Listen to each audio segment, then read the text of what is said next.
XFM 104.9. Yeah, with Steve Merchant. What I was saying was... Yes. We could have a little trivia quiz, right? This is how it works. Their phone in, yeah? Right? And they'll pitch a question to us two, right? We won't know it. They'll tell Carl, and Carl write down the answer, yeah? Or on his email, right? And then it might be something like, who was the first woman MP? And write down the answer, and they go, okay, Steve Ricky was the first MP. We'll write it down. You know, I mean, you'll write down something like the Queen. Yeah. And I'll write down Britney Spears. Yeah. And they go, well, Ricky says Britney Spears. And the answer is, did you see? Yes. And then whoever's... So they phone in, or can they email as well? They can email as well, Steve. Right.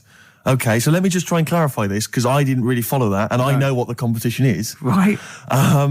People listening, phone in or email in with a question, a trivia question. It can be about anything. I don't do game shows. But one which we may be able to get, right? They phone in with that, or they email it in.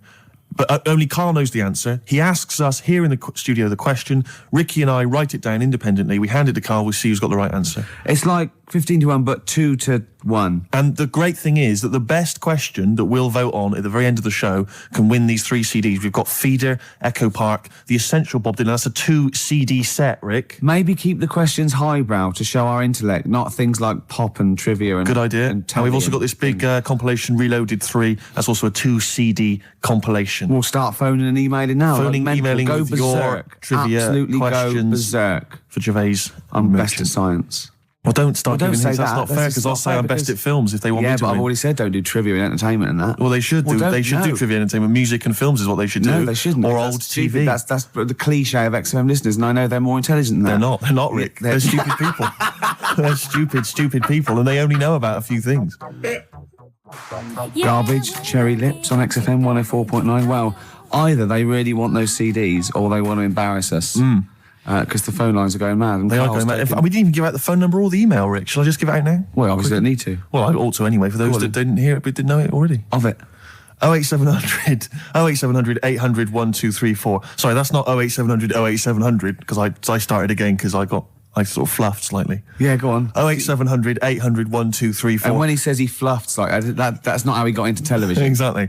Ricky.gervais@xfm.co.uk if you want to email the question, and only Carl can see the screen, so there's no cheating. Probably people don't know what fluffing is, do they? No, I don't think so, Rick. Carl, have you had a question? What, already? Are we doing it now? Should we do it now? I think we should just drip them in throughout the course of the show. Yeah, you could one dripping them in. Go on. Ask us a question. I thought this was a good one. It's from Clive. Go on in. Clive? We've got a listener called Clive. Wow. That's all right. Who was the first James Bond? Oh, it's his film one. I know that. No, but wait a minute. I know this ambiguity because we've talked about it. We've talked about this ambiguity before. You see, he might be deliberately embarrassing us because the old myth is that someone played it on radio that we all know and love. Yeah. Now, he should have specified, did he mean the film James Bond, the first film James Bond? Can I just say, we won't count this one, because the definitive one, I've talked to Glyn about it as well, it's Dr. No was the first one of the team that we... Sean Connery. So Sean Connery's the first screen James Bond. So we agree on that, even if we're both wrong. What did he say it is? I bet he said it was Bob Holness who played him on radio in like the 1950s. He didn't say the radio bit, but he said Bob Holness. From Blockbusters. Yeah. And I was drawing a little Blockbuster thing. That's really spooky. That's weird, isn't it? But the thing about that is I'm worried if it might be a myth. It may be a myth. I don't think it is. It's that we can't... 1 point to me, then. No. Yes. No. Well, did you know it? Did you know it? We talked about it. No rubbish. Yeah, but if we talked about it, did I say it to you? No, we agreed that it was Sean Connery because it just like we didn't count Casino Royale because you said it wasn't by the same team. Yeah, but that wouldn't have been the first James Bond anyway because that came later in the series. No, Rick. No. Don't play the music. No way. That's clearly a point. You didn't know it was Bob Holness. He meant it was Bob Holness. I knew the answer, wasn't it? Well, fun-loving criminals, Scooby Snacks.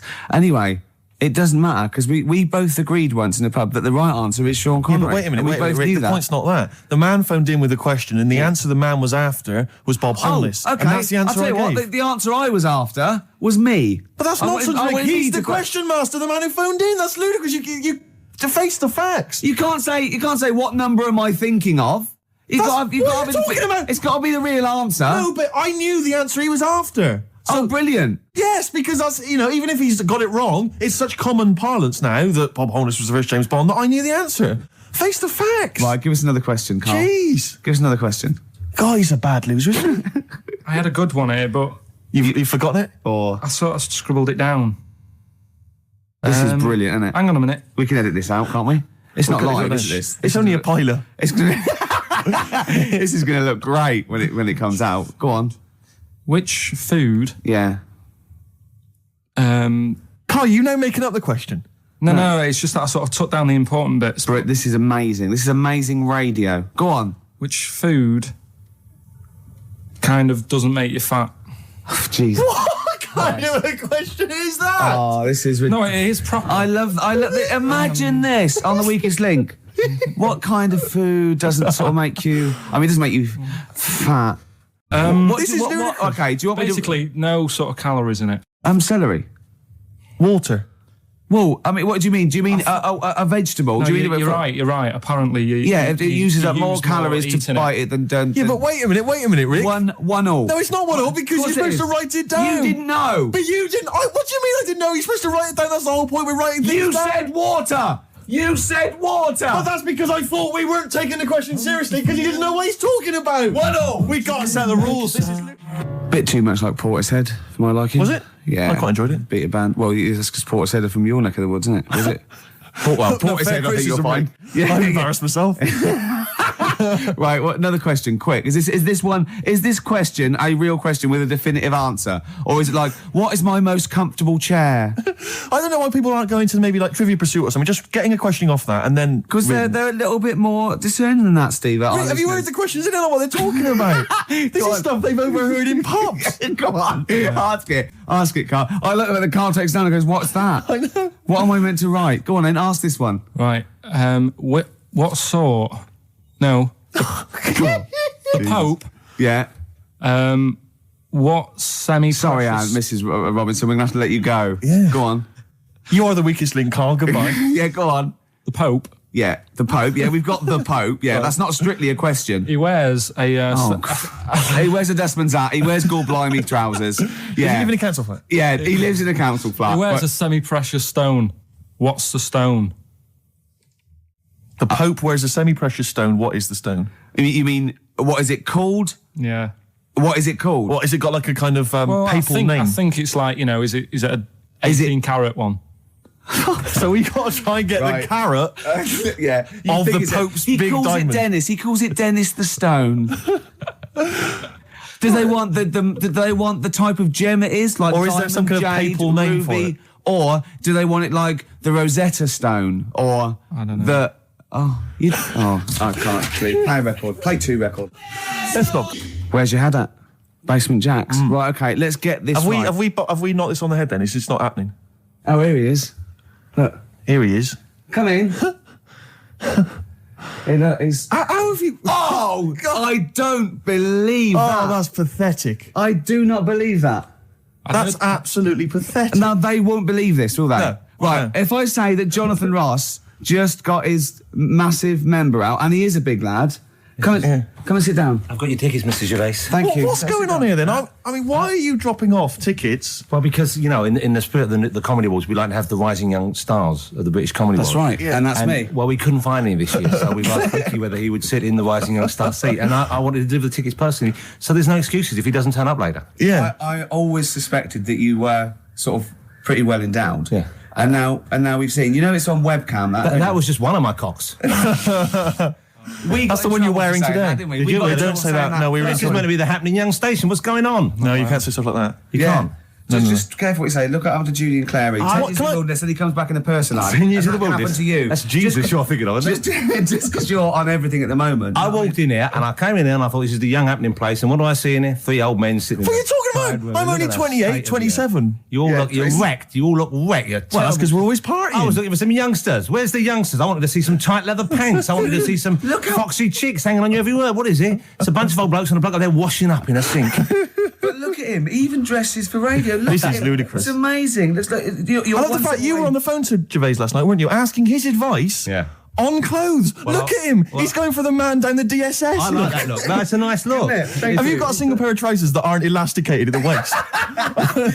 They're maternity jeans, aren't they? They've got a whole panel that pulls The forward. thing is, what I do at the end of the week, I can pop these in a pan and I can make a nice soup with all the food that's encrusted in At them. his years as a homeless coming to the fore there. Look at you, But one why- step away from Lawrence Llewellyn Bowen. I'd like to be that bit closer. But why are you dropping off tickets? Are you a little bit... Because I thought you were married and stuff. Why do you suddenly got this obsession with Gervais? Because I'm a bit rough, ain't I? yeah, it's like when you see Dale Winton out with those rough boys. I'd like to get one of my own. When a top celebrity in a lovely looking suit walks down the corridor with his penis out, Yes. Yeah. I know that I'm still an You attractive know man. you've arrived. I was inaugurated in the same way. For me, it was Des O'Connor. It's like it's the passing on of the baton, if I may use that euphemism. and you've been battened. But it's fantastic. Well, it is a pleasure. I don't think I'm complacent just because I'm mixed with people like you. I still wake up and think, I don't believe it. I'm mates with Jono. Can I just point out? Jono. I was listening to the show last week, and I heard you, as always, revealing a little too much about yourself, if you don't mind me saying so. Yeah. Steve, tried Not as much as you. No, but that was just for the benefit of the room. Yeah. And talking about when you used to occasionally urinate in the sink. Yeah. When you were around my house last time, and I came in, and you looked a bit shifty. No, please reassure me. It was more ownership. But Yeah. I was like, I went to my territory, and then other people that come in that go, has Gervais been round here? It's like just marking my territory. Because my coffee the next morning had a hazelnut tang to it that I don't remember putting in. Can I just say something? Because I mean, I used to, mention to you, Gervais, when we first started getting involved in the business. Yeah. I used to say, if there was one celebrity I'd like to be friends with, it's Jonathan Ross. Yeah. Lo and behold, Ricky's befriended Jonathan Ross. I'm nowhere to be seen. But Not Ricky invited told me- round. Ricky told me that I could be his friend, providing I never extended the arm of friendship. to Right. you. Yeah, if you ever... I thought as much. He tries to keep everyone else down he works with, from the office, all the other shows. He tries to keep them down. He said, I didn't even want I'm you number coming in. one. I wanted Yeah. to meet you on the steps. Yeah. I didn't even want to tell you you were around. But you called. He went, who's that? And he saw your name come up and he went, well, can I meet him? Well, you're all coming tonight, aren't you? This isn't Radio 2, by the way. These links are way too long. This is snappy radio. We have to play out. Yeah. You might The be kids have lost interest. But the kids want to hear Coldplay, Catatonia, You know what I like? Faithless. How about some more of that instantly forgettable hip hop you play each week? One of those obscure hip hop hooray. That's the worst feature on British radio. You should be ashamed of yourself. Wait a minute, I've heard your quiz on Radio 2. You're having a laugh. The hip hop's had its day. You took it out. Put it away. Put it away. I'm Carl. Carl, how you doing? I'm all right. Got a question for you. Quiet man. Got a question. Yeah. The Pope. Yeah. What semi-precious stone does the Pope wear? That is easy. Go on. Topaz. Is that the right answer? I don't know. I might have wrote it down. I'm really sorry, Jonathan. It's not what he publicly admits to, but I have to know because I was hanging out with him at the Groucho one night, and he was saying, "Oh, look at this, look at this, look at that topaz. Go and buy that. Look at that. Vatican City." Look at that. We can make a nice ring out of that, he said. Didn't go anywhere, but thanks for asking. I better go. I've got to go. I've got to go and buy you. some winkle pickers. Thank you very much. Okay. Enjoy Nice to it. meet you, Stephen. Yes. Carl, I wish I could say it'd been a pleasure, but actually it was quite creepy. See you later. Yeah. It's annoying, actually, that Carl never went to the email because the questions have been sent in there. Are they Good good? questions, and they've all been sort of neatly spat out with the correct answer. For instance, I might have asked you this if I was the quizmaster, Go on. Rick. How many noses do slugs have? Oh, I Which think is an it's interesting 4. It is 4. Yeah. Point to you there. Let me just see if I can find another one. Who, according to the current issue of Viz, is a cycloptic pop temptress? Oh, don't know. Is it a pun on her having one eye and being sounding like? Cycloptic is the clue. There's Yeah. only one pop temptress. Oh, it's Gabrielle. Of course. Yeah. 2 points. Mine are better. He didn't get them. These are rubbish. Have you ever watched a quiz show? Because I can understand the question. They're rubbish, I suppose, aren't they? That gives me a chance to know what the answer is required. Go on. Let me see if I can find another one for you. No, you're never going to get that one. That's too hard. Oh no, that just That just teases you more, Yeah. doesn't it? What's the name of... Well, that's boring, that one. Sorry. There you It's go. beginning to fall apart again now. Here we are. What's the proper name for Big Ben? Is it St Stephen's Tower? You know, it absolutely is. That's 3 out of 3. That's fantastic. Yeah, because the bell named after something like Benjamin so and so works in it. It's Stephen's Tower, and that's the big bell. It's actually, in a weird way, I didn't know any of those. So it's actually quite good that we did kind of balls it up with Carl, because otherwise there'd have been egg on my face. Yeah, but I still won. I just won less. Oh, did you? Yeah, you did win. Yeah. I've already forgotten. I already wiped that out of my memory. Yeah, but hey, Steve, it's not me that's the real winner. It's Neil who asked that question About pubs. and he's got those 3 CDs. Just tell him what they are again. Just Feeder, Echo Park, a compilation called Reloaded 3, lots of great stuff on there, and the Essential Bob Dylan 2 CD. Have you set. called him and told him? No, not yet. This is such a shambles, isn't it? Because what if he goes out or something? Actually, if he's listening, can he give us a call? That is so lazy. Can't we call him like Tarrant would? I would have That's had his surprising. number. You've not got his number? I forgot. Oh, this is unbelievable. I said get the numbers, Carl. I wanted to go for the Pope one. Carl, do you actually work here in the week? Or, like, did you just, you know, like in a film when they knock someone on the head, put on the spacesuit and go to the moon? Is it like Secret of My Success and Michael J. Fox? You actually work in the post room, but Saturdays there's no one around that recognises you. So you pretend that you're a producer? Yeah. Because you don't seem to know any of the rules. Because I reckon that name's made up. When did I say a producer? When did I say I was? Carl Pilkington is a name that you'd come up with on the spot. No, he doesn't work. No, he's not a producer. He says he works in sound. He works That's what in he says. sound. Yeah. Well, I'll tell you what. Work with this. This is my song for the lovers. It's a beautiful track. I've played it before. I'll play it again. It's one of my favourite tracks of all time. It's Bob Dylan. If You See Her, Say Hello. Here's a little bit of trivia for her. This is the last song I ever played on the old XFM before they came in and said, "Okay, you can go now." That's incredible. Isn't it? Bringing tears to my eyes. Lovely.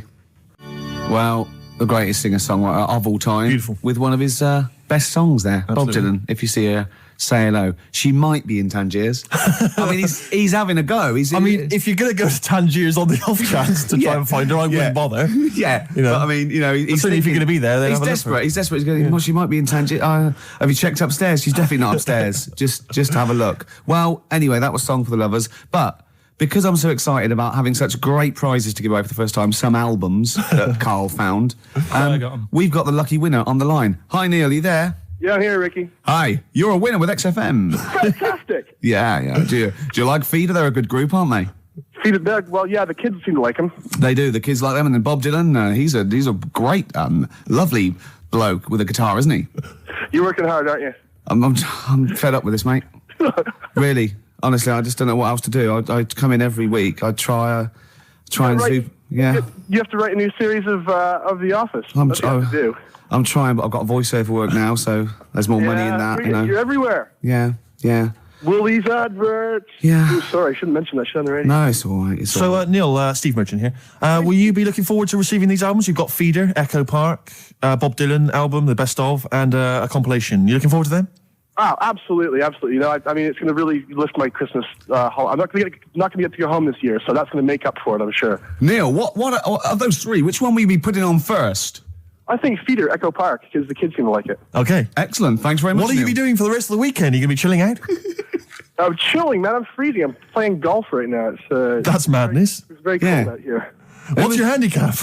What's my handicap? My short game's terrible. But Right, yeah. You're going to be watching the National Comedy Awards this evening. I hear that The Office is nominated.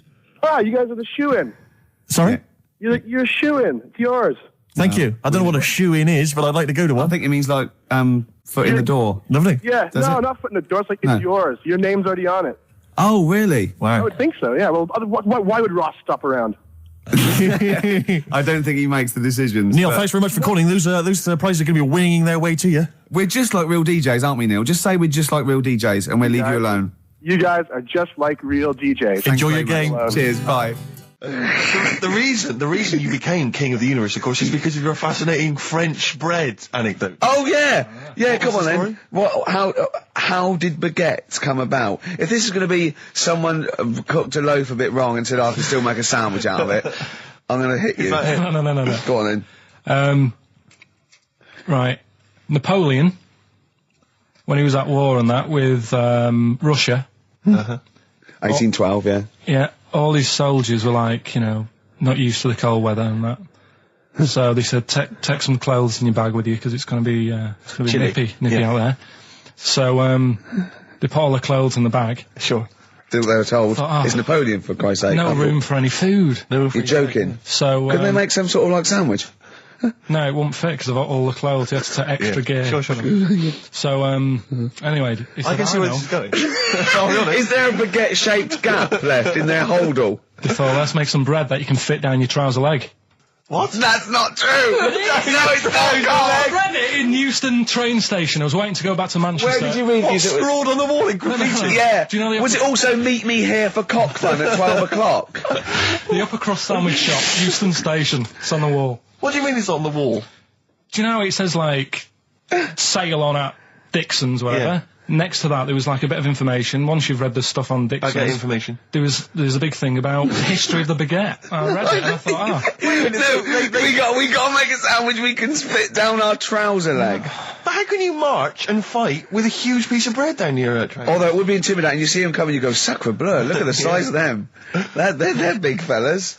Well, blimey. I can't help but feel that could be a practical joke at your expense. Yeah. Do that. Well, the Earl of Do you ever Sandwich... question anything you read? If it's printed up, is that, like, fact for you then? Well, it's not funny. I mean, if they were trying to be funny, it's like, it's not, is it? So it's information. Have you heard us?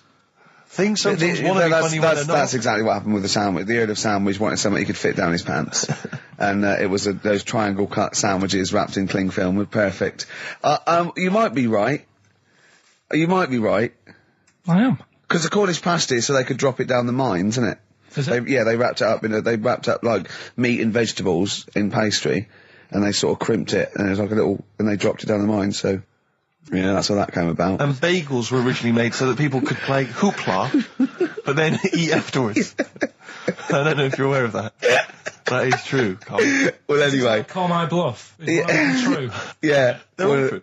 They're all true. Yeah. Tell your kids that when you have them. Yeah. You know, if they're still alive in a million years.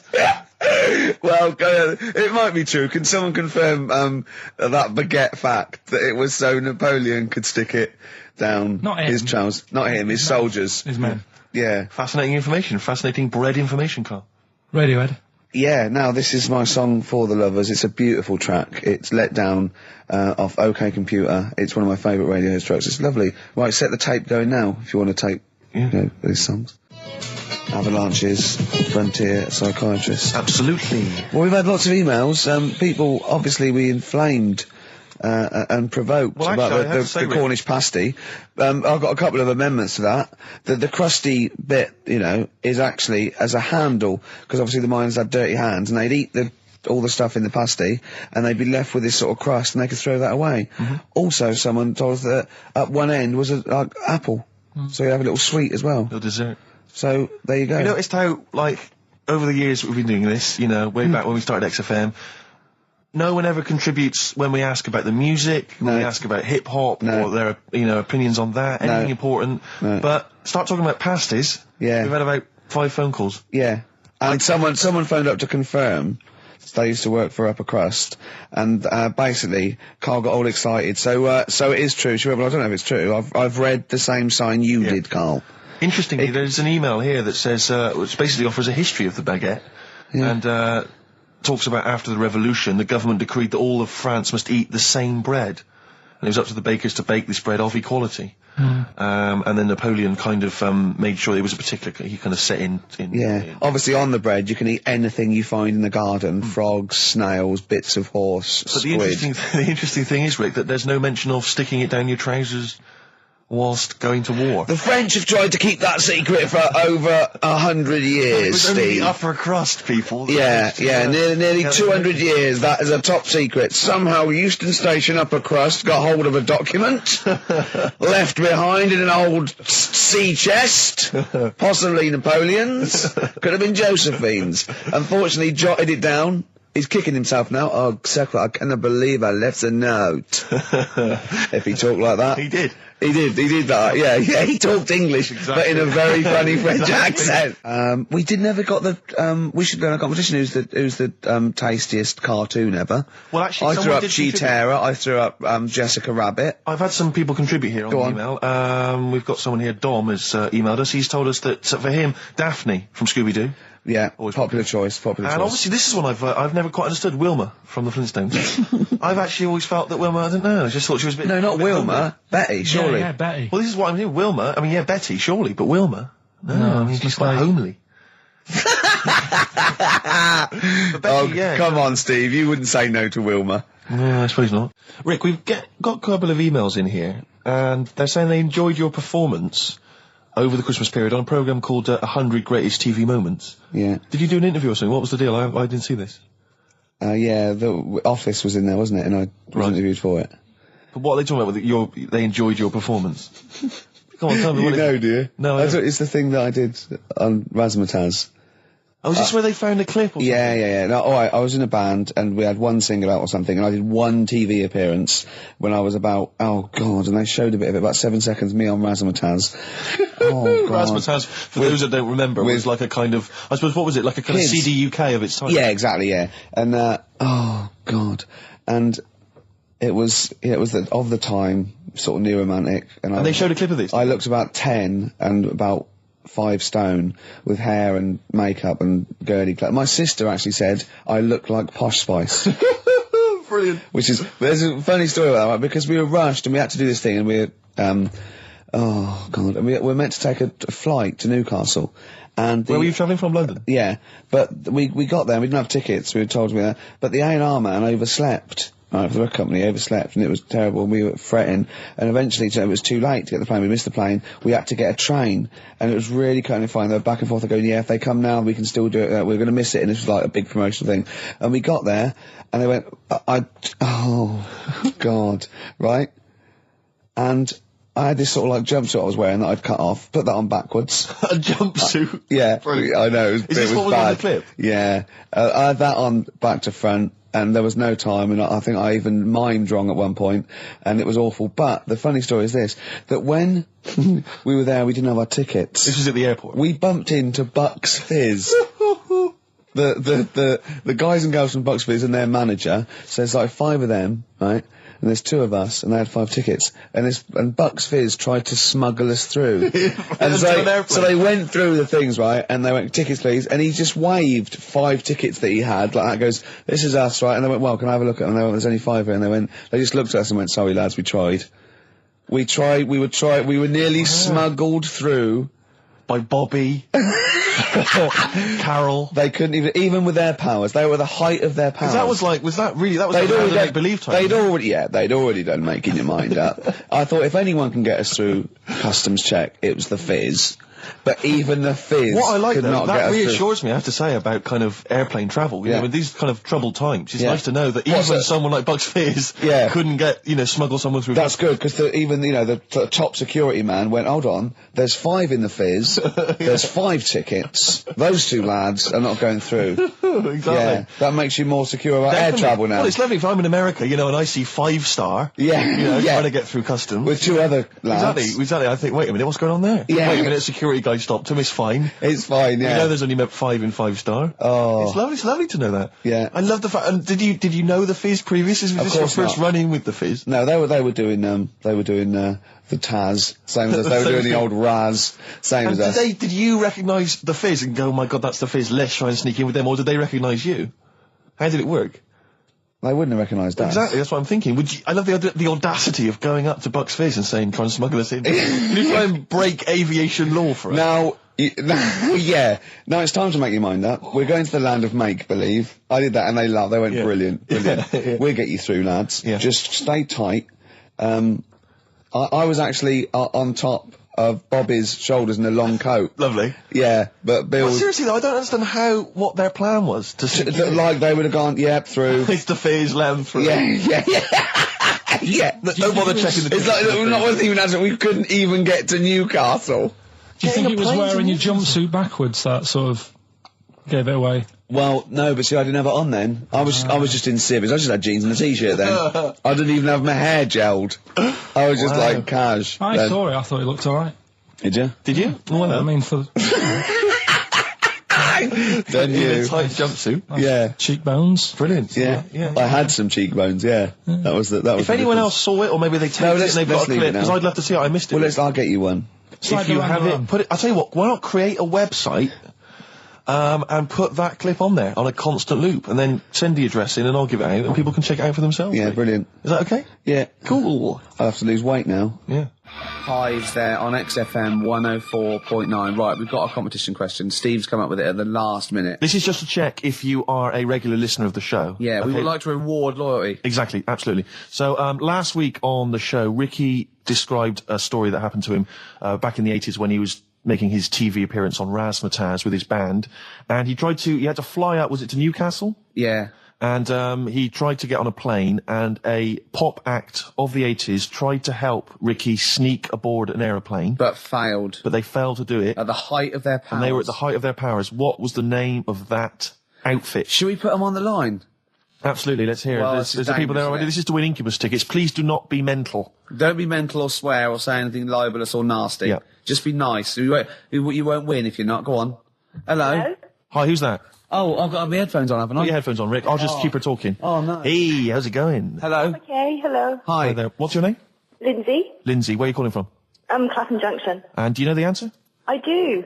Okay. Bucks Fizz? It was indeed Bucks Fizz. It was the Fizz. It was indeed the Fizz. Well Do done. you like Incubus? Yeah. Right. Right. Oh, yeah, you see, if I was interrogating you, I'd go, you hesitated. Yeah. There's so many people phoning up who are desperate for these Incubus tickets. Please don't make They us are give them to rightfully, you. no, to be fair, they're rightfully yours. Right, I tell you what, I'll have a T-shirt if you give them the tickets.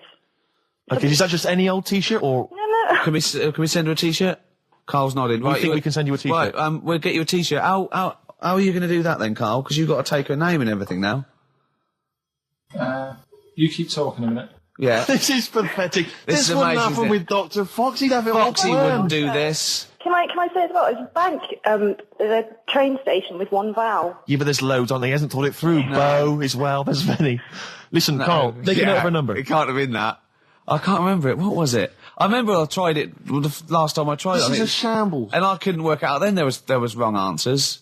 I remember Aldwych came up. Maybe it's Aldwych. What's Carl doing there? Who's he talking to? I don't know, he's talking to her, but what? Say again? Look, quick, let's think of something. Come on. Tell her, are you still on this line?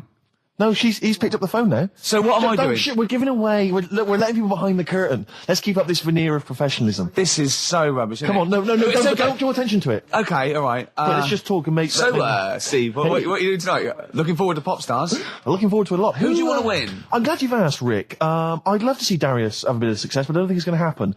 I think it's probably going to be the stutterer. I think it is going to be Gareth. He has a name there, Steve. I think it's going to be Gareth. Yeah, apparently in the polls in the week he's getting twice. We're back, don't we? Okay. All right, Carl.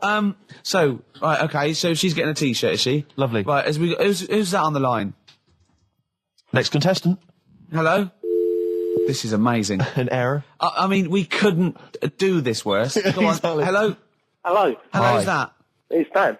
Dan. Hello, Dan. Danny. So, right, do you want to go to Incubus? I'd love to, man. Okay. Hold on. This is pointless because he's just heard the last. He's heard the answer. Yeah, definitely Bucks Fizz. This is mad. We didn't think this through. No, but let's be honest. He wouldn't have been on the line if he didn't know the answer. Are you cheating, Dan? Dan, he said he's not cheating. This is fail-safe. That's fail. This is our rigorous. I can't believe this. Dan, you're going to Incubus. Oh, cheers, man. Well That's done. blinded. Well done. Oh, Nice one. Thanks for cheers. listening. Cheers. Carl, what do we have to do? Do we just hang up or what happens? No, you play a song and... Play a song then. You've got his details. Yeah. Oh, Play God. it. He is, He's isn't on he? a different No, plane you to can't us. say it like that. The other week, I came in when it was really miserable. And I said to you, God, can you imagine dying today? Yeah. Because Whereas today you feel it would be a much better day to die because it's bright. the curtains open, sun Sure. shining. It's like... I mean, you'd still be a bit angsty about the dying thing, wouldn't you? I mean, I don't suppose that would be alleviated. Sure. Okay. Well, hopefully we'll still be broadcasting, when one of us reaches that happy moment and we can check. Yeah. It's quite a lot of emails, Rick, coming in about band names. I think a lot of people are going wrong for a simple reason. They think it's funny to have an ironic band name. Yeah. They think it's a bit comical. And I just don't think there's any great bands that have had a comical name that have made it into stadium filling. What was that band? Where's Me Jumper? What were they I called? don't know what they were called. I mean, the obvious example of one that was never going to make it internationally. Splodgeness Abounds? Splodgeness Abounds? No. I like them, though. Splodgeness Abounds. Splodgeness Abounds, they were great. Ladies and gentlemen, please welcome to the stage Carter the Unstoppable Sex Machine. USM. These are some of the ones we've had emailed in. These are bands, obviously, that haven't made it so far, and I don't think they will. Ladies and gentlemen, please welcome to the stage The Lazy Birds. Nope. No. Ladies and gentlemen, please welcome to the stage The Paperclips. That's not a real band, That's what is it? someone sent in. I don't know, yeah, but no band name is weirder than the others, and also you grow into it. I mean, the Stones and the Beatles are iconic because they are iconic bands. What you think you'll grow into? Ladies and gentlemen, please welcome Shuttle Rock. Ladies and gentlemen, please welcome Treehouse Casino. I don't think they're gonna... That's just made up. Well, possibly. Well, they all are, But they all obviously. are. But my point is, people say there's Yeah. no logic to band names, but if you think a band name like the Smiths, Great. that's genius. It is, yeah. sums up everything that band is about. Yeah. The kind of they're capturing that mediocre world of grim up northness. My it's- favourite, Sonic Youth. Sonic Youth is genius. Nirvana. These are incredible band names. So Yeah. there is some logic to it. Yeah. I genuinely Sonic believe it. is It's not just great. arbitrary words. What about The Madness? Cure. The Cure. Madness sounds rubbish, but they're good, aren't they? Yeah, but again, they were never going to be... They were never going to be world beaters. But they were a comical band, essentially. Yeah, they were a but knees-up party band, yeah. and Madness is fine for that. But they had some great songs as well, and then it sort of turned it all, because then... I mean, Rick, I don't know how many members... Not Home Today is a great song, and a serious one. This is from an email. I don't know how many members of the band there are in Chimney Factory, but if there's 5 people, who decided? Have they all agreed? Yeah, that's the best name. Do you know we what I can come reckon up with. decided? Dell. Right. Well, he started the band, and they rehearsed around his house. So Dale went, look, it's called Chimney Factory, because my granny's doing it. They go, all right, Dale, but it's not. I've got some other. But no, it's called Chimney Factory. I own the van and the amps. There's Paperclips gone. There's a band in Leicester called Paperclips. We can't, we'll just argue over that forever. And just all I'm saying is think before you name your band, all right? Because it's never going to happen if you've got a comical band name. There was a feminist band called Clitoris All Sorts, which is quite good, isn't it? But you laugh, and then you just think, oh. Yeah. You know, I'm never going to have that on my T-shirt. Imagine that. Clitoris All Sorts.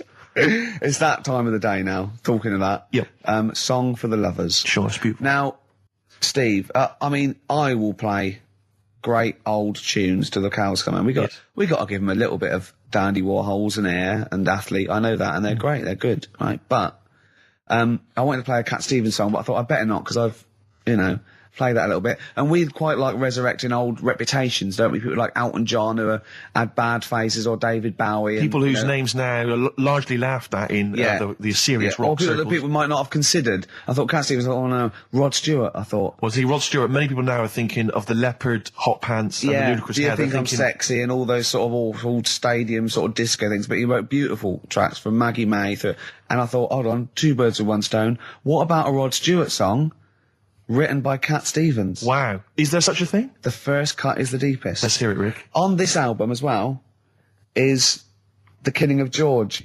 Georgie Part 1 and 2, remember? About the gay bloke. Georgie Boy was gay, I guess. His favourite song. Carl's favourite song. Yeah. Right? And I was going, oh yeah, I remember that, yeah. I said about, and I said, did not intend to take his life. He just pushed it when he gets mugged and killed. Do you know what he said? Go on. I was sitting outside, I was singing, he went, well, as I said, they go out too late.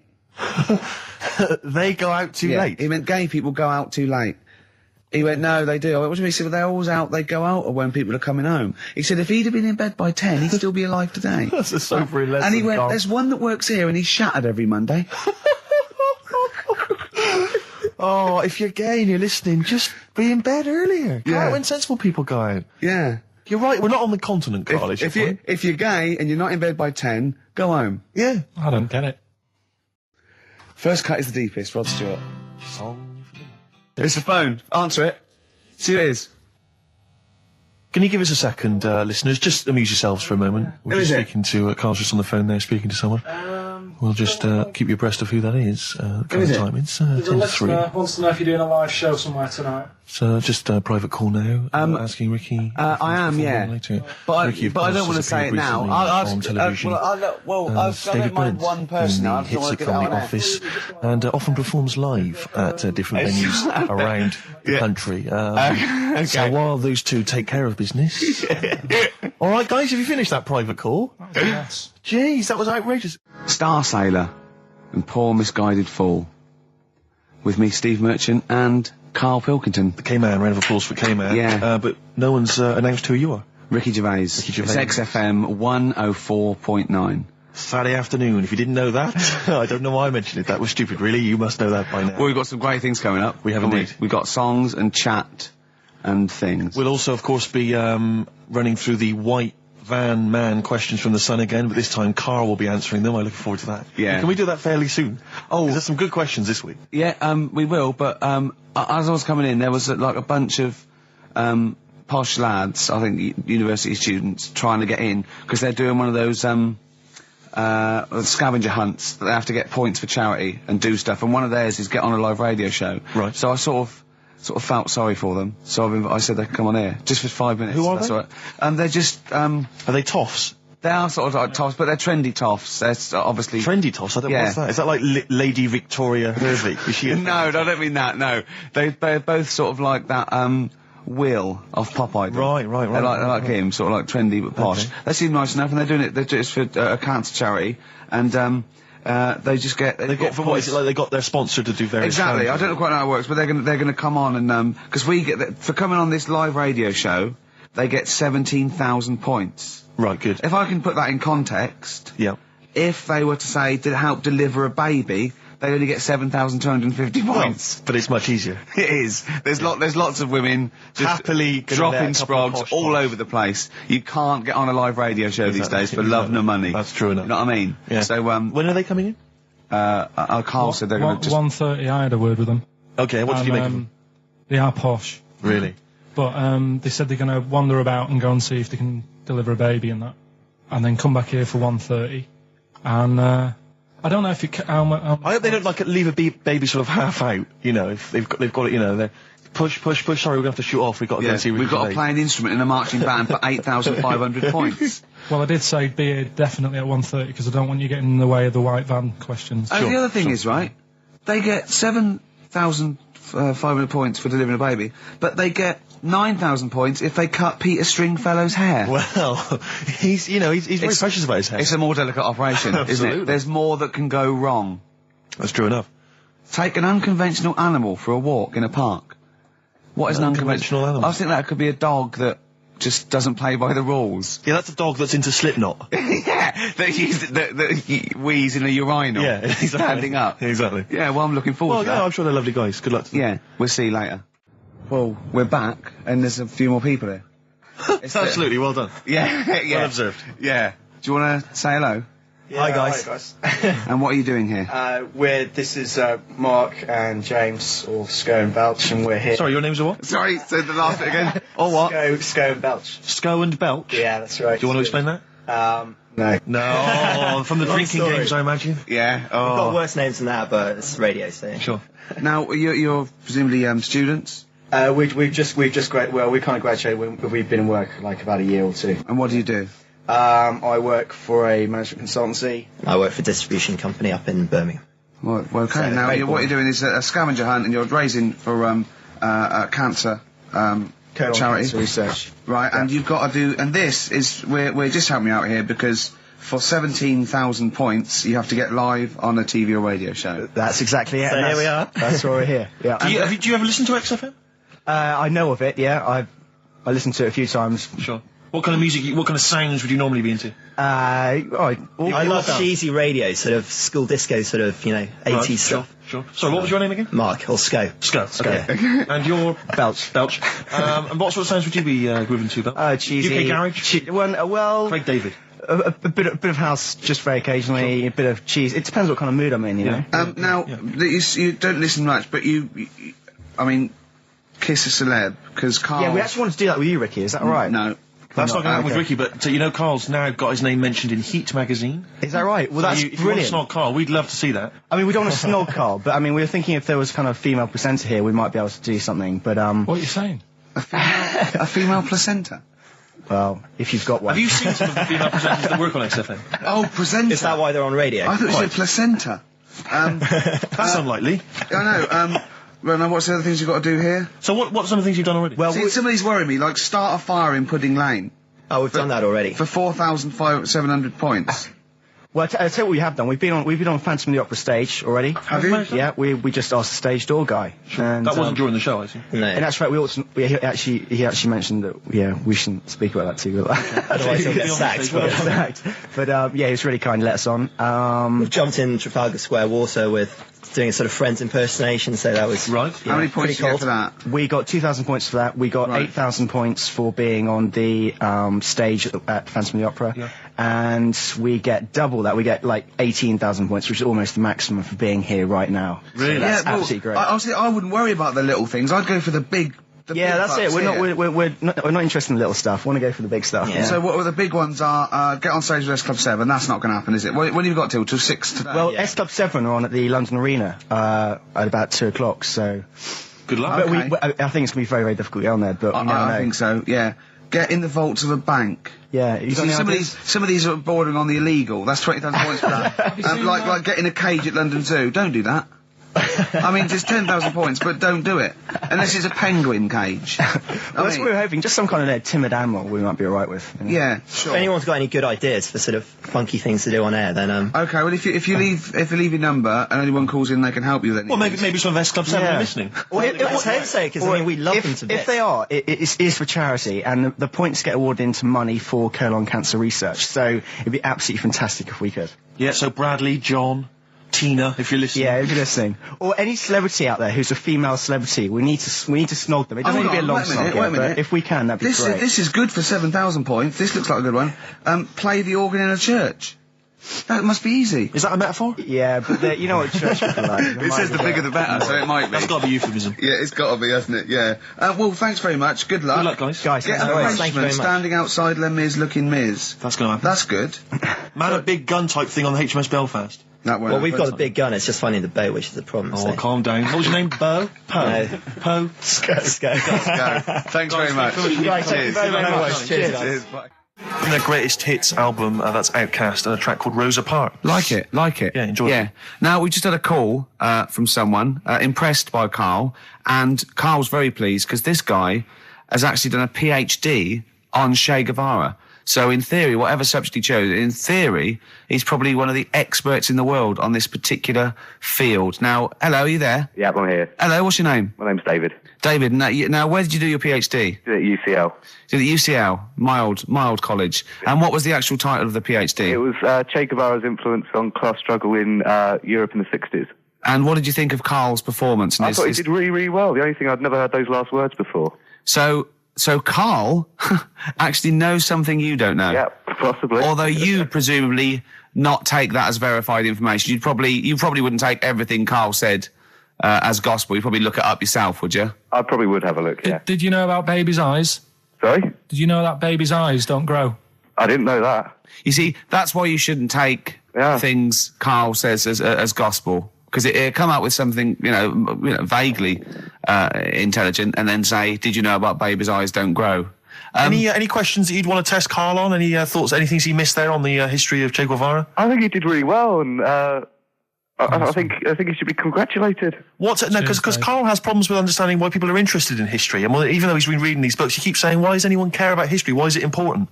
What would you say to Karl? I think he should maybe then look at who Che Guevara did influence and why he still influences people today.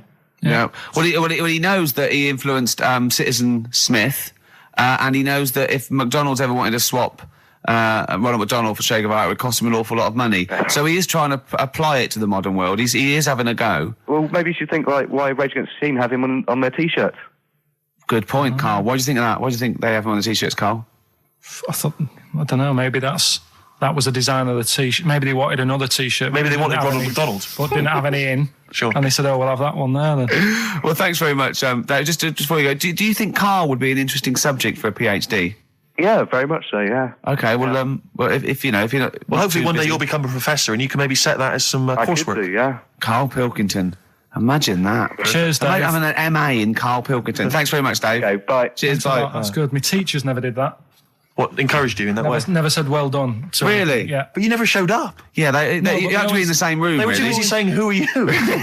yeah. No, but Mrs. Matthews, me head teacher. Oh, let's not lay into Matthews again. Not Matty she Matthews. said, Not never- Grimble Matty Matthews. I'd never be a high flyer. If she could see you now. What did she say? You'll never be a high flyer? She said that to me, mum and dad. Really? On a parents' evening. And that was after I'd played the drums in Little Donkey. She clearly didn't know what she was talking about. The Strokes and last night. We just had a call, didn't we? From Johnny Mango. Oh, yeah, Johnny Mango, yeah. Yeah, old the Mankster. And he informed me that one of the Wurzels is dead, and I didn't know that. Yeah, Adge Cutler, who was the lead man, I think. Yeah. He said he died the most rock and roll death you can die. He said he was apparently driving on a terrible cocktail of cider and other things, presumably. Yeah. Apples and jams. Yeah. And he crashed into a tractor. And I wonder, is that true? JM's not winding me up. Yeah, I hope the Mango Boy's not having a laugh at me. Is that true? One of the Wurzels died by tractor. Is that true? So give us a call. What's the number again, Carl? 08700 800 1234. If so, I'm sorry that I disrespected them. I didn't know. Table 60. Lisa Tarbuck. That's Corner Shop. Lessons learned from Rocky 1 to Rocky. I love that guitar. That's great. It's real glam rock. That's T-Rex and Bowie. I was going to play some from Ziggy Stardust today, but instead I brought in a different album. I want to play a bit of Bowie. Is that all right? Oh, of course, yeah, always. Yeah, bit of Beatles. Still to come up, by the way. We with the education of Carl, last week he did Che Guevara. He did very well. Yeah. Before that, the week before that, you learned all about Rasputin, didn't you? And this week you've been studying Hitler, haven't you? How does that go? How do you reckon that? It's a bit tough. Okay. I mean, I'll give you the full story later, Steve. Do you know much about him? No. It's, they're all linked. All these stories I've been reading, they've all got a similar sort of thing going through them. They're born, they have a bit of a tough upbringing. Things aren't going well, and they seem to take it out on other people. Okay. But I'll tell you more later. Okay. Yeah, I don't think you can... I mean, I don't think Hitler and Che Guevara... It's the same thing. Che Guevara, when he was a kid, had, like, asthma, right? He wasn't an happy kid. Hitler, he only had one ball. Well, I was trying to find about that. Yeah, seriously, he phoned me up in the week. I said, how's it going? He went, I've just skimmed it. I was looking for the testicle thing. Now, I don't know if they left that out or it's not true. Right. He was trying to look up that Hitler has only got one ball. I think they only did it to wind him up.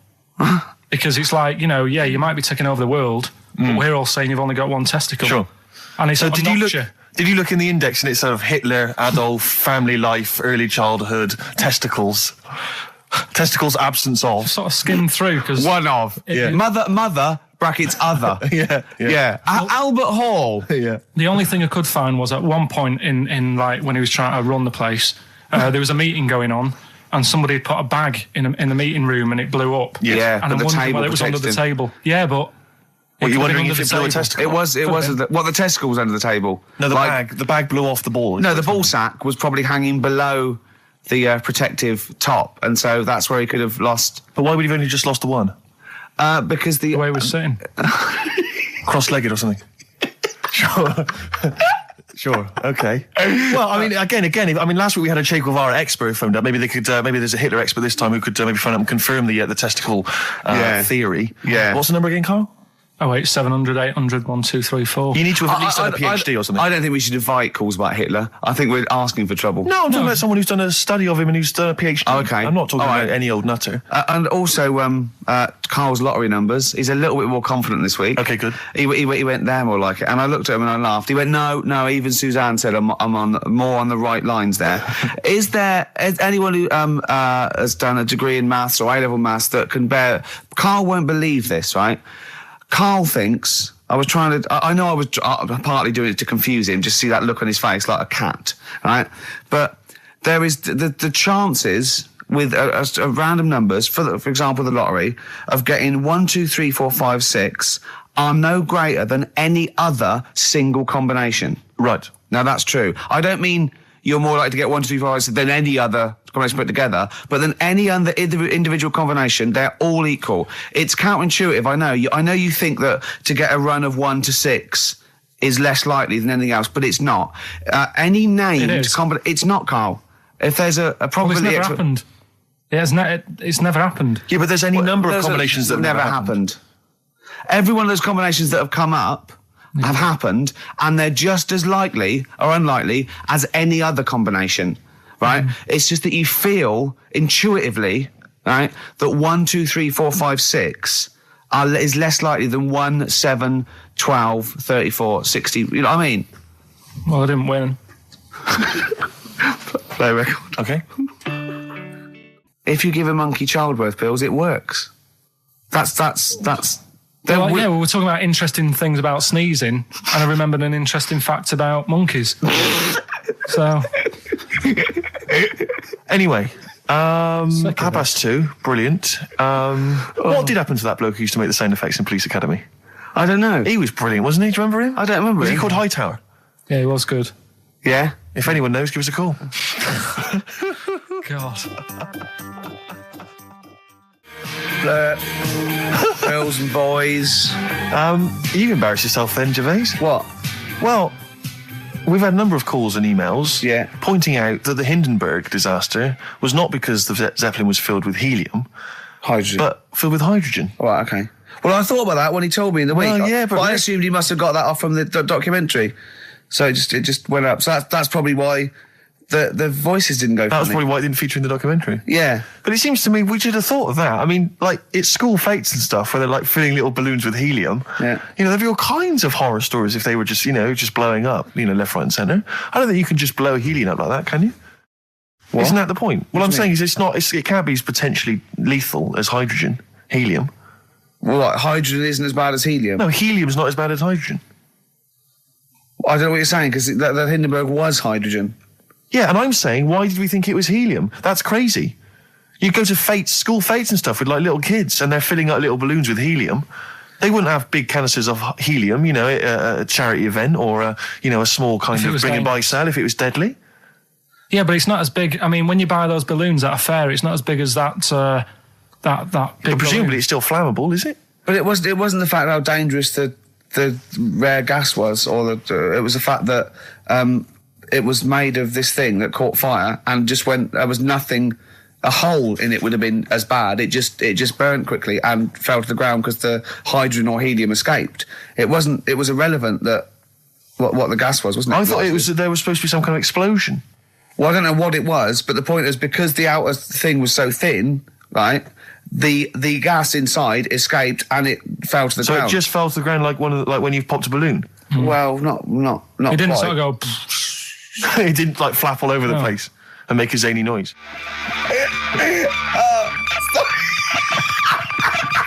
The height. I just explained what I'm laughing at, right? We just had a call from someone saying his company would sponsor Karl, right, to be raised by all these balloons if he could have a walk-on part in the office.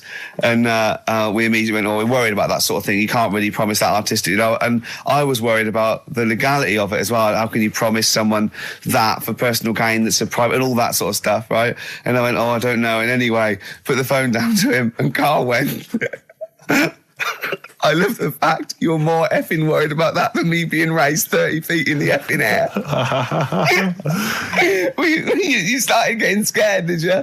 Are you worried about it? Well, you're quite excited about the idea of the challenge, aren't you? I like the idea, but I want like... Why do you like the idea, Karl? Oh, what if it went all wrong and we're there going, the humanity of it. I think we need Karl to get... he's just... On the rope would pull out my trousers and... Oh, no, it's definitely got to be Dr. Fox if that's going to happen. God. We've got to do this. So hang on, but let's just think about because wait a minute, we say this, but we'd have to get all kinds of health and safety people involved.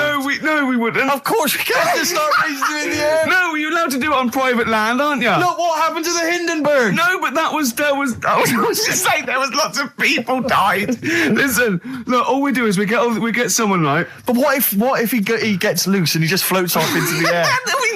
And he meets his magpie that he lost. He used to peck his grifter. Balloons.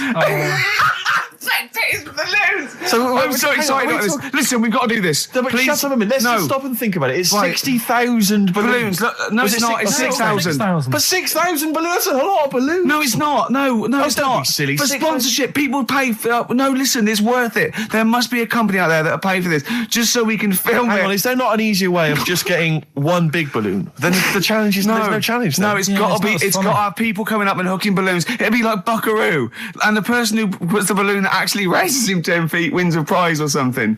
So hang on, so what we've got each person with like 500 balloons. Yeah. That's mad. Can you imagine how many balloons that is? That's ludicrous. 6,000. Yeah. That's an awful lot of balloons. I don't know, there must be someone that could do this. Oh, look, people have walked on the moon, for Christ's sake. We can raise Karl Pilkington with some balloons. Yes, but they had a NASA budget. We've got XFM behind us. Yeah, but balloons... Yeah. Balloons are cheap. You can get about a pack of 25 for about 150. Right, fine.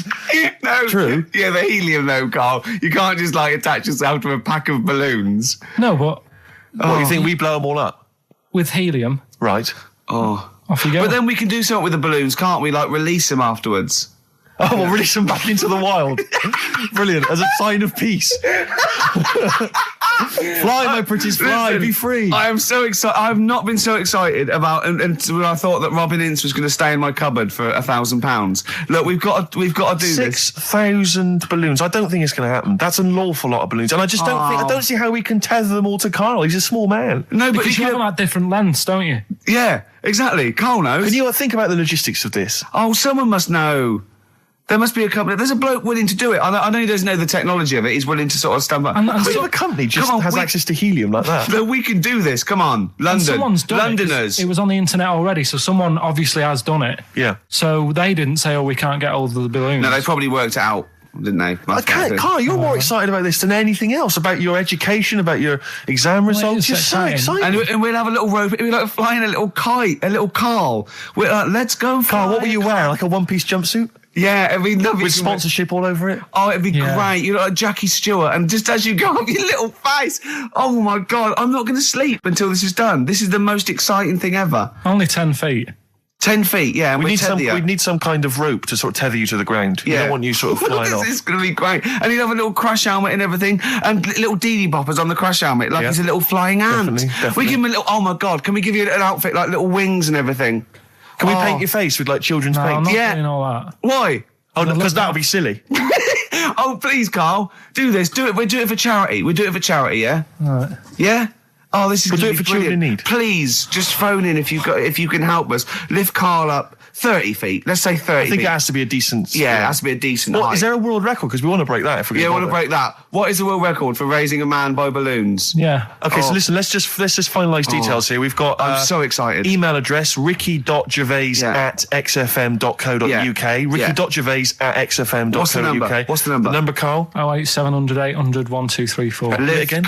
Lift Karl. 08700 800 1234. Sponsored by Heat Magazine or something. Maybe even if you've just got an idea about how we might be able to organise it, how we might be able to get it done, if you've got contacts, anything, just get in touch, give us some information. Oh, that'd be great. I'm going to play a Beatles track for the lovers. Oh, man. It's off the Help album, and it's You've Got to Hide Your Love Away. Oh, just think of his little face as he goes up.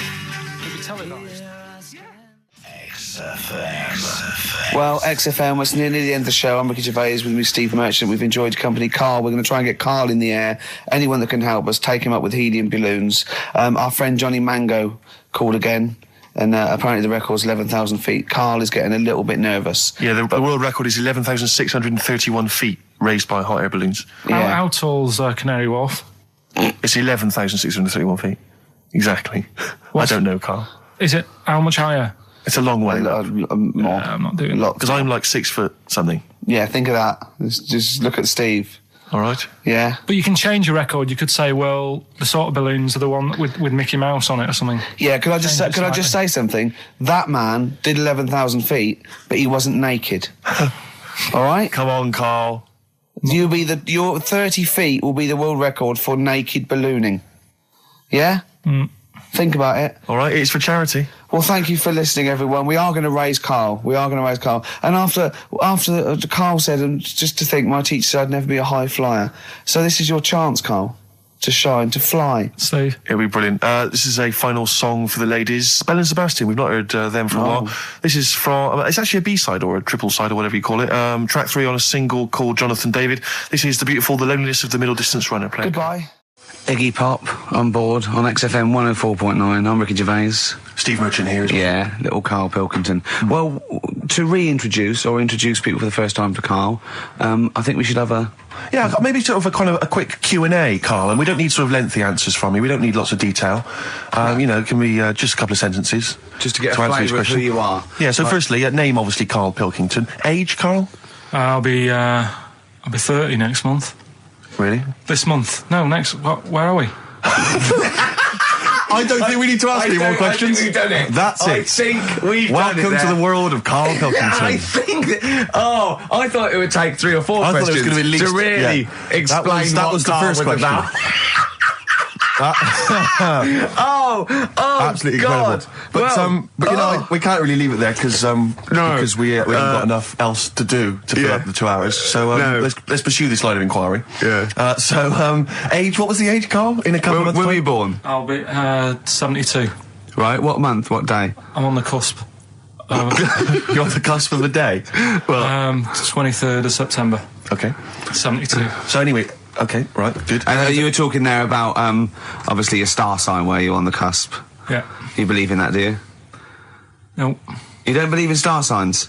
No, not really. But you do believe in ghosts, I understand. No, because the paranormal. but the star sign thing, you've got how many different star signs, are they? 12, innit? Right, and then you've got like loads of people. Yeah. So you do the math. So they're saying that, there's only 12 different sorts of people in the world. Exactly. That's exactly right. It's made up. It's made up nonsense. It's non-science. It's pseudoscience. It's, yes. It's hairy man and, dyed hair woman science. Yes. Isn't it? All right. Yeah. Have you ever done anything in a play, Pilk? We know this. Carl, you've performed. Just did the talent show, didn't I? Yeah. Oh, the talent show, yeah. Remind us of the talent show. That's when I did Walk Like an Egyptian, dressed up as a woman. Yeah, yeah. And did me magic trick. Oh, that's that. Is it an egg? The egg one. Yeah. What was the egg one again? When actually I've ruined it now saying the egg one, but I went on stage with like an hanky. Yeah. And I said, at this point I was dressed up as a caretaker in it. Sure. Don't know why, can't remember. No. I was stood there with this hanky over my hand. Yeah. And I said, right, you're going to love this one. Yeah. I said, I'm going to make a bird appear in front of your eyes, right? Yeah. And I'm like, oh God, what's it going to do? So I'm stood there. Yeah, I'm sure they did. Pulled the hanky off. It was an egg. Had an egg, and I said, oh, it hasn't been born yet. That's brilliant. They loved it. Yeah. Yeah. Went wild for it, did they? Round of applause? Yeah. How old were you? Was that you were like 17? Was that, apart from your paper round, was that the high point of your life so far? Is that what's the no, I didn't really Carl, want to I'd like to see you take that on the road. Or maybe at least up to the Edinburgh Festival next year. Carl, we're going to play a song now, right? One of my great track, Watch That Man, off one of my favourite albums, A Love Insane by David Bowie. But during that, can you think of a couple of things for me? What's the best thing that's ever happened to you? Can you think about that for 3 minutes? Me and Steve will leave you alone. Just the best thing that's ever happened to you. Remember and think that is amazing. Yeah, can you do that? Play the record. I tell you what. What? It's just reminded me of weird stuff going on in the world. But it wasn't a baby, was it? Maybe it was a baby. Maybe it was a baby, but it had water on everything. Well, listen, right, this was a kid with a big head, as far as I'm concerned. He wasn't a baby. But we know what he's got, everything's sorted. But other things, right, that are weird in the world, yeah, do you know, you're Carl. always like, you're going on about, there's no ghosts and stuff. Yeah. Right? How do you answer this one? Yeah. Someone here who I work with, yeah. Right, I'm not going to say the house, it doesn't matter. But they were eating, space cake, right? What do you mean by that, Carl? Explain. What's a space cake? For people who... It's some sort of druggy cake, isn't it? Yeah. Right? A dope brownie or whatever, yeah. Right. So with cannabis in it, is that what you're saying? I think it's something stronger than that, isn't it? I don't know. But anyway, he was having this space cake, and... You better give me the name now, Carl, because I've got to report him. No, listen. It's only... No. It really doesn't matter. No. Is he Sturgis? Was it Claire Sturgis? Yeah, she wouldn't bother. She's gone on the hardest. She doesn't bother with those. It doesn't do anything to her now. Straight to the vein, yeah. So listen, right? So he's at a party, right, with his mates, and they're listening to the Star Sailor album, right? Right. And he's sat there, and he's had some of this cake, right? And he's listening to the album, and his mate sat across the way talking to someone else, right? That's weird. The album's on, and he thinks to himself, this track's going on a bit. Yeah. And his mate across the way, who's talking to someone else, heard him say it, and he goes, yeah, it is, isn't it? Yeah. So he goes, oh. Right. And he goes... See, usually at this point, I say, had this bloke taken drugs, but you started the story with this bloke no. had done some drugs, right, Rick? No, if he was here now, right, he would say, yeah, I know it sounds mental, but it happened. And it wasn't just a one question, it wasn't just like, oh, this track's a bit long, innit? Yeah, it is. He had a whole conversation with the guy. And sorry, I just want to clarify, you mean he had the whole conversation telepathically? Yeah. Right. He didn't just shout across the room. And they've recently met up and they've sat there and tried to work out what happened. And it's never happened. Presumably they don't have to talk at all anymore. Yeah. Why did they meet up? Couldn't they just in their own homes? Just stay at home and do it. Do they have to have that cake before they start having a conversation? Hold on, wait a minute, lads. Why are we using our lips? Yeah. This is using way too many foot. Oh, take them. There you go. My only question with that is, being skeptics like Ricky and I, whenever we hear a story like that about the paranormal, the first thing we always look for is maybe some other explanation. Yeah. Maybe one vague idea. Lying. Could be lying.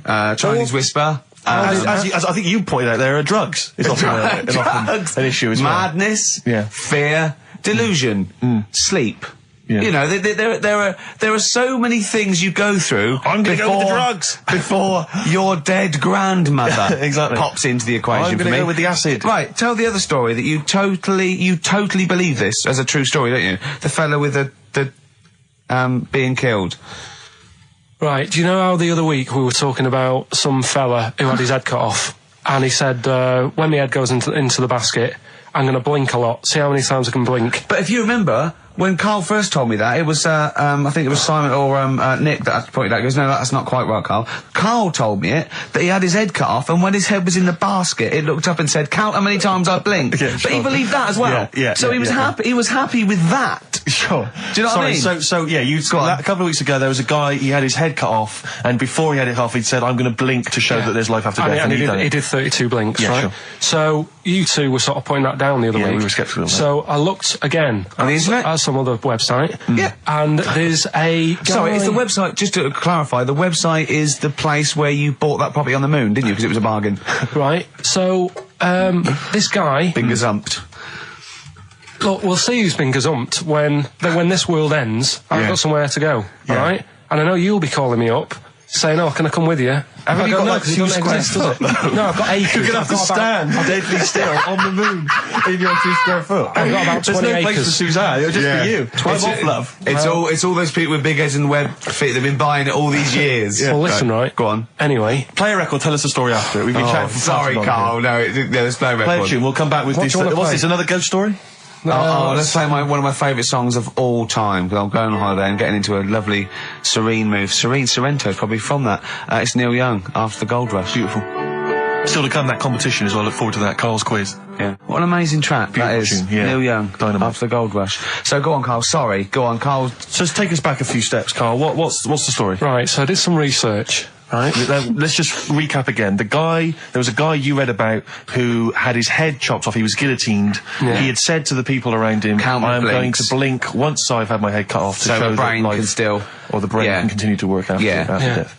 Okay, so we queried that. So you weren't having any of it? Well, no, possibly for a few seconds till the oxygen stops being fed to the cells because the blood has drained away. But, you know, nothing spectacular. So go on. Well, along the similar sort of lines, right? This is quite a few years ago. This fella sort of upset the royal family doing something, right? So they said that this isn't good. It wasn't Ben Outman at that Jubilee thing, was it? I can't remember what it was. And they said, right, that was terrible. We're gonna cut your head off. You know, you gotta show people that you can't be doing what you've been doing. What was this? The 1970s? What you said a couple of years ago? You mean maybe sort of? Was it the olden days when the phones weren't very good? Ages ago. Yeah, ages ago, sure. So yeah, fair enough. Yeah. So very philosophical. Yeah, imagine that when you watching the history. This was literally ages ago. Yeah, exactly. Yeah, Simon Sharma's History of Britain. Yeah. Oh, and even before that, which is yonks before, when it was all mental and different. Sorry, Carl, go on. So he's having his head cut off, and he's resigned to it. It's a day before. He's kind of got it into his head now that I'm not going to have my head much longer. Sure. So he said, let's make use of this. Yeah. He said, I wonder how long, the body can stay alive without my head on it, right? So they were like, I don't know. So, who were? So... The jailers? Whoever he was asking. These jailers with one eye. Yeah. Get out, pal. So he said, no, wait a minute, I've got an interesting scientific experiment, jailer. Well, fair enough. What is it? So, he said, what I want to do, right, he said, you know, surely it's my last right. You know, I'm gonna be dead tomorrow. Sure. So let's do a test. He didn't draw it out this long, did he? Yeah, he said let's test this out. You know, he said do us a favour. He said, you know, it's my last day. What I want you to do is you're gonna cut my head off. Let's put a white line on the floor. Right. And see if you know, because there's no point asking how far he can sort of walk without an head if there isn't a line, because you don't know what to count. Do you know what I mean? If he loses his head and he's running around all over the place, you can't really count That's that. not impressive enough, yeah. So they said, let's make a white line. Sure. Yeah. Who said this? He did or they did? I think they started to join in with him and saying, well, let's make this a... Sure. You guess it. Go on. So, they got Norris McWhirter down. The Guinness people. Oh, yeah. So they said, let's get this white line. Yeah. And dedication's all he needs. We'll do this tomorrow. And he said, all right, then I'll see you in the morning. Yeah. See you in the morning. I'll see you in the morning. Night, sleep tight. Bye. I love the fact that Carl knows exactly what was said. That's beautiful. Yeah. He doesn't know the story or what order it is in or when it was. He knows exactly what was said. But he knows the intricacies. All right then, see you in the morning. Bye, little kissy. Oh, I'm not like that. Oh, you joker. Don't let the bed bugs fly. Yeah. Anyway. So he gets up. Do you want a paper tomorrow? No, I'm all right. Go on. He gets up and they say, right, you know, today's the day and that. And he said, well, you know, I've got used to the idea. So here's a white line for you. Got used to the idea. Go on. So they go, right, you ready then? And he said, I go on. And they cut his head off. And the body walked 32 steps without a head. Wow. 32 steps. Incredible. And that's the lesson, really. Did it get as far as it walked along the white line, did it? Yeah, it stayed along the white line, did 32 steps, and then started to stumble a bit, and it just fell over. Yeah. But, you know, it was a test that your body can still keep alive for a little bit. Yeah. When you've lost your head. Absolute twaddle. Absolute twaddle. What do you reckon you can do then without an head? How many steps? Nothing. There'd be muscular spasm, right? Yeah. It would twitch a bit. It would, yeah. You could not distinctly take 32 steps. The body... Well, don't... Yeah. Is the doctor still on the line? Yeah. The fella that bought 6 parrots. Yeah. And, you know, you could have got 32 steps. Right, so you don't believe that. Doing a bit of line dancing. Right, you don't believe that, but something that you do believe that a cockroach can live a week without an head. It can. Slightly different kettle of fish there. Why? Wow, insect to human is what I'm thinking. Yeah, that difference. There's not that much difference in some insects. Do you know that a snake has a heart and lungs and kidneys and stuff? Go on. No, well, I'm just saying. So? You're making out as if like they're a totally different, like... species. I am making out. I mean, call me old-fashioned. Do you know what you're talking about, mate? I don't want you embarrassing yourself, Rick. Yeah, I am suggesting they're totally different beings. Yeah, that is... Yeah. Now... Carl, the cockroach is a very different thing. The interesting there is that it lives without its head, because a lot of it's on, there's some of them are phototropic, chemotropic, some of them just literally have, irritation and muscle memory. I mean, they do have a central nervous system, but it's very different. So if you lose the head, it bypasses a lot of that anyway. All this is running around. The reason it dies is because it can't take on water. But it's very different to a man, right, having consciousness and then losing that, and the body's still going, no, I think I remember what I was going to do here. Yeah, so I'm going to carefully walk 32 32 steps along this white line. Imagine you just looking down going, oh, missed a bit. Yeah. Maybe the head was in the corner going, left, left, left, oh, he's now, ooh. Well, let's just put it out. I mean, if anyone listening has maybe had a relative beheaded, maybe in a horrendous car accident, but they got up, maybe they went for a walk, they had a little chat before they passed on. Carl. Get in touch. Carl, you are my favourite being. You are my favourite species. Now, you, Carl, may not be particularly different genetically from a cockroach.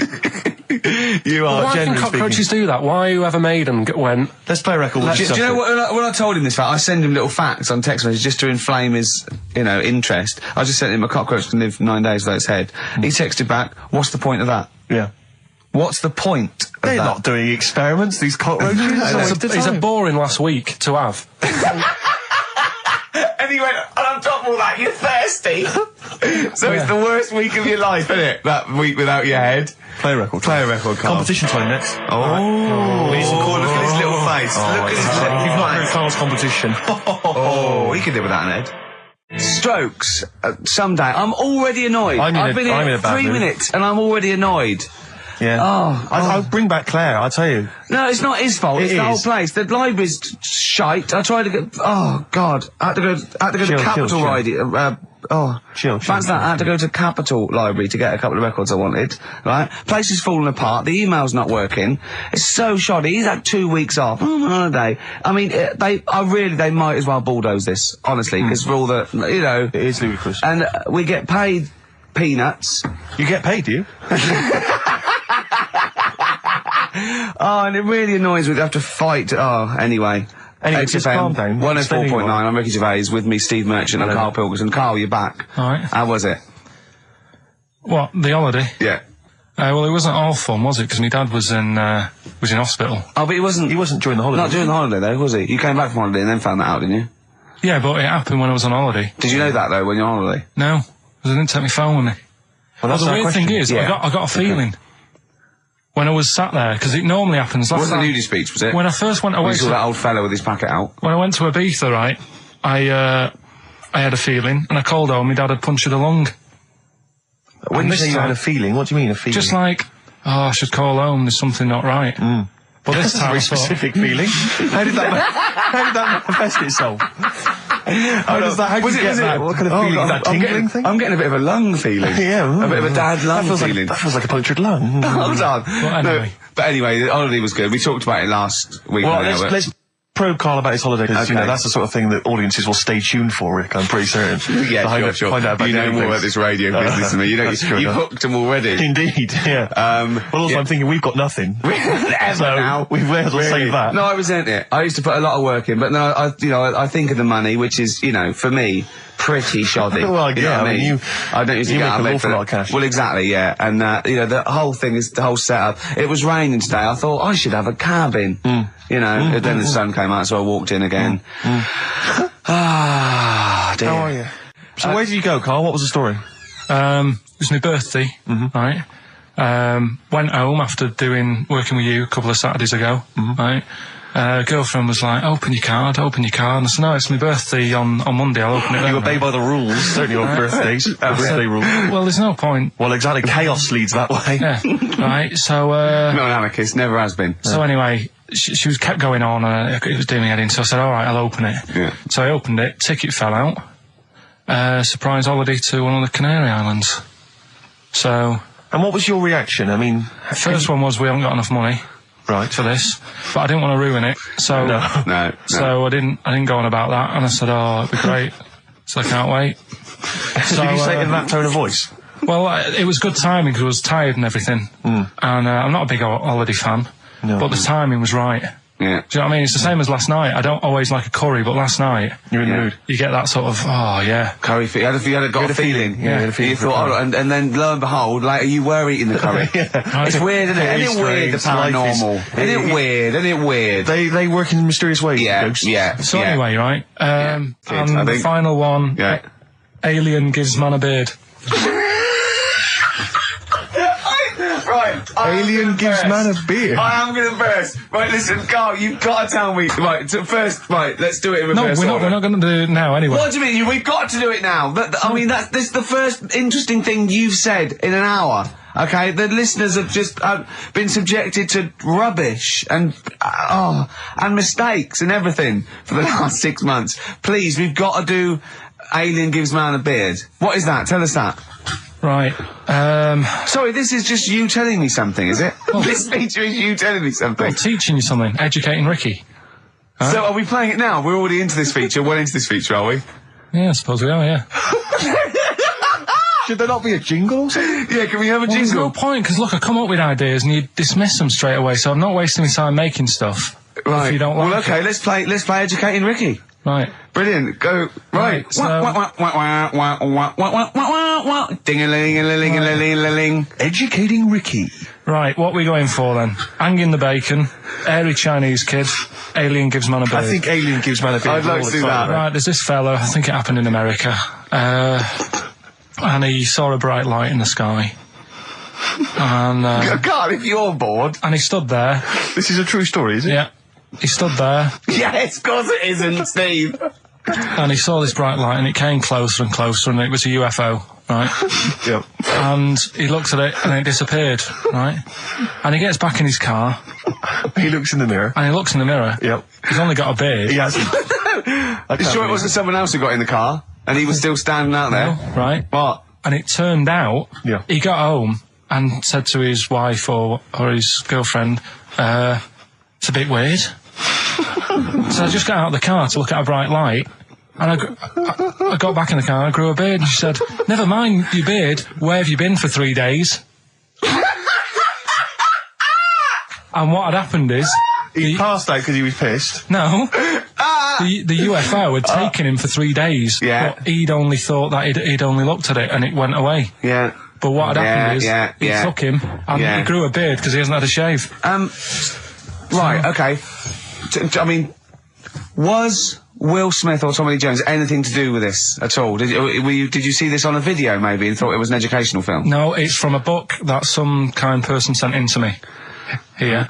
Can I just ask again, just again, I'm just throwing this right back at you. Do you think there's any other possible answer here? Right? A man is absent for 3 days from home. He's grown a beard. The length of time that it could take to grow a beard, lest we forget. What if he hadn't actually seen a bright light in the sky? What if he was lying? What if he was lying? He got knocked unconscious. He'd had a car crash. Just lying. No, just lying. Or he was just lying. Yeah, he'd been on a bender, getting pissed for 3 days. And that with was his his mates. excuse to his wife. And they went, Dennis, what are you going to tell your wife? Well, wait a minute. Wait a minute. You're not going to believe I was out with you, lads. Just say you're only away for a minute. No, I wasn't away from it because of the beard. Oh, yeah, look, it looks like you've been out for 3 days. Well, we have. That's exactly right. Okay, we've got to cover that then. Alien abduction. Great one. Okay, let's try that. Do you see? That's a little scenario there that could have been played out. So, when you say educating Ricky, what have I learnt from this? Never listen to you again. That's all I've learnt so far. Never listen to you. Yeah, we'll add a little bit more in here, right? Well, no, what do you mean add a little bit more? We'll add a bit more to this what I'm educating you about. Go on. Right? There's only a law in America that says if you touch a UFO, you're going to get done. Now, why would they make a rule? I don't know that... Do you know, like, all their rules have a code? Carl, I genuinely do not know what you're talking about. Right. Do you know, like, how here... Do you know what... I have no idea. Right. Okay. Do you know, like, over here... I'm listening to Capital and these headphones. I got Foxy on from yesterday. Right, let's bin that. No, wait, it's great. No, I want to hear about Airy Chinese Kid. Let's play a tune. Okay, play a tune. Come back with Chinese Kid, definitely. Some doors. Yeah, I just thought I'd go back, take it back to the 60s. This is a tune that a friend of mine sent me. If you touch a UFO, you get done. Soul Kitchen from the Doors. Shambles today, this. Right, okay, educating Ricky. What have we got? Airy Chinese Kid, go on. Right, yeah. This is the... I didn't want to do this. Really? You didn't want to do it? Well, I wanted to give you 3, and I gave you one. It was like the alien man gets a beard or whatever. Yeah, which was total rubbish, so this one should be better, maybe. Hairy Chinese Kid. Right, well, we've talked about hairy people in the past. True enough. Haven't we? Yeah. You know, the little kids who grew up in woods and hung around with wolves and that. Yeah, again, you're confusing it. Yeah, they're not... There were some people that were born...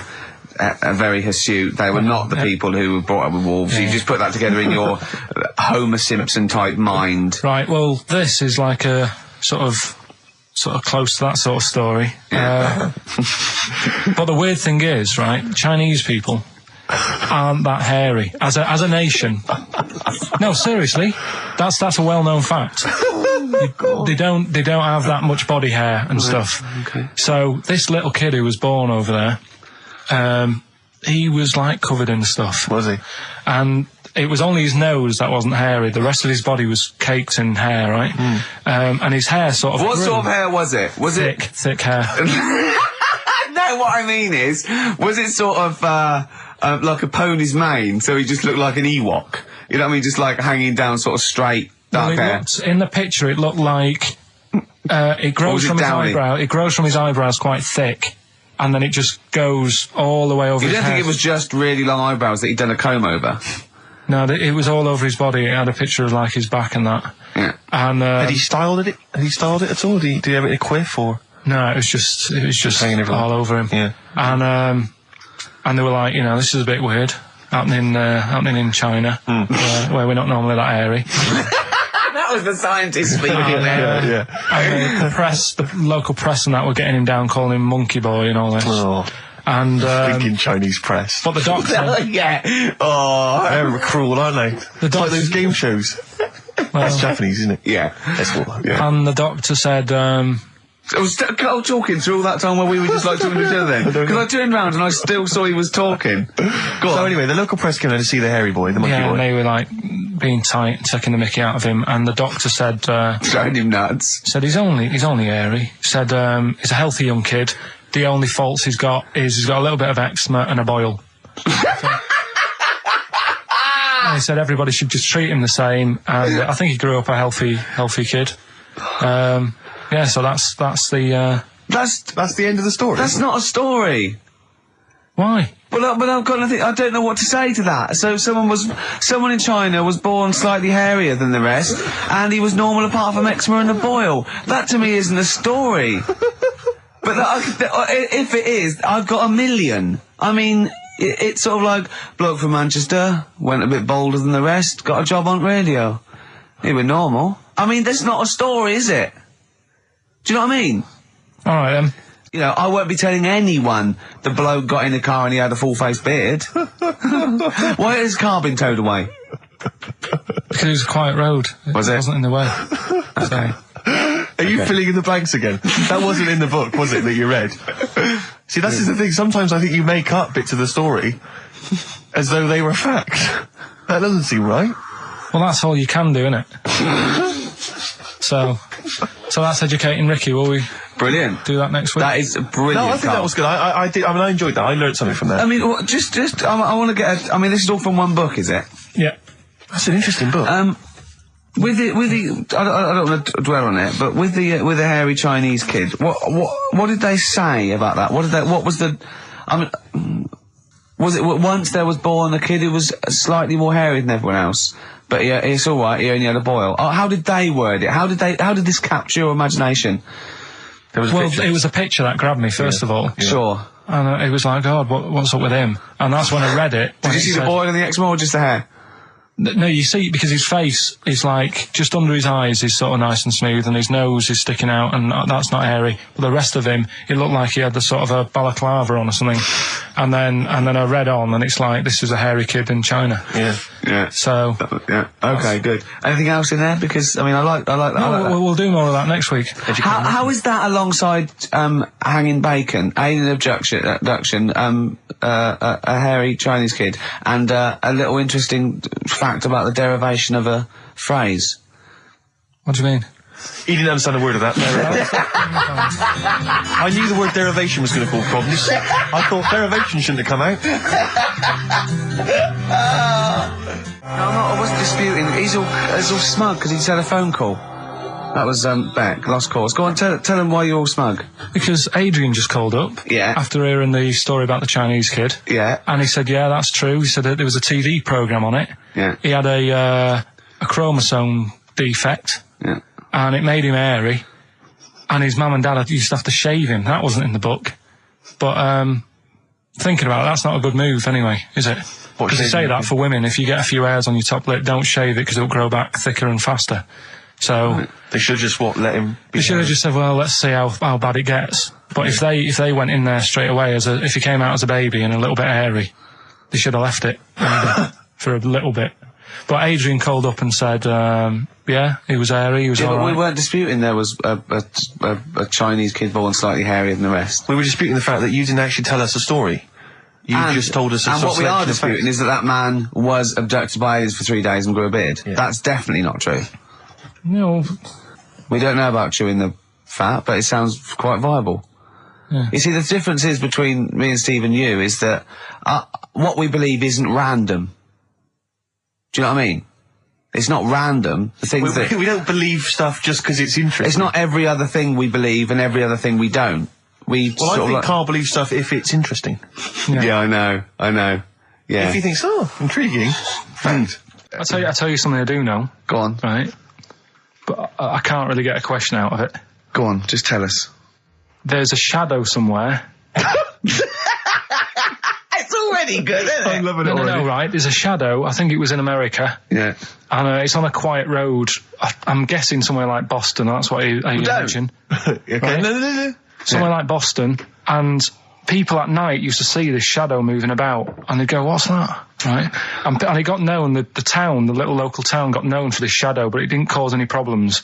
What are you talking about? Well, it was like, you lost me. What are you talking about? Do you know, like, some places get famous, like Scotland's got the Loch Ness Monster and that, but it doesn't cause any. But it doesn't cause any problems. It doesn't exist. Go on. Right. So there's this shadow walking about on the road. What do you mean? No, what's he again? Rubbish. Right. So he's Nonsense. walking about. Where did you read this? Where did you see this? He's walking about. This was on the internet, and I'm sure. Sorry, sorry. Right. I thought it was shite.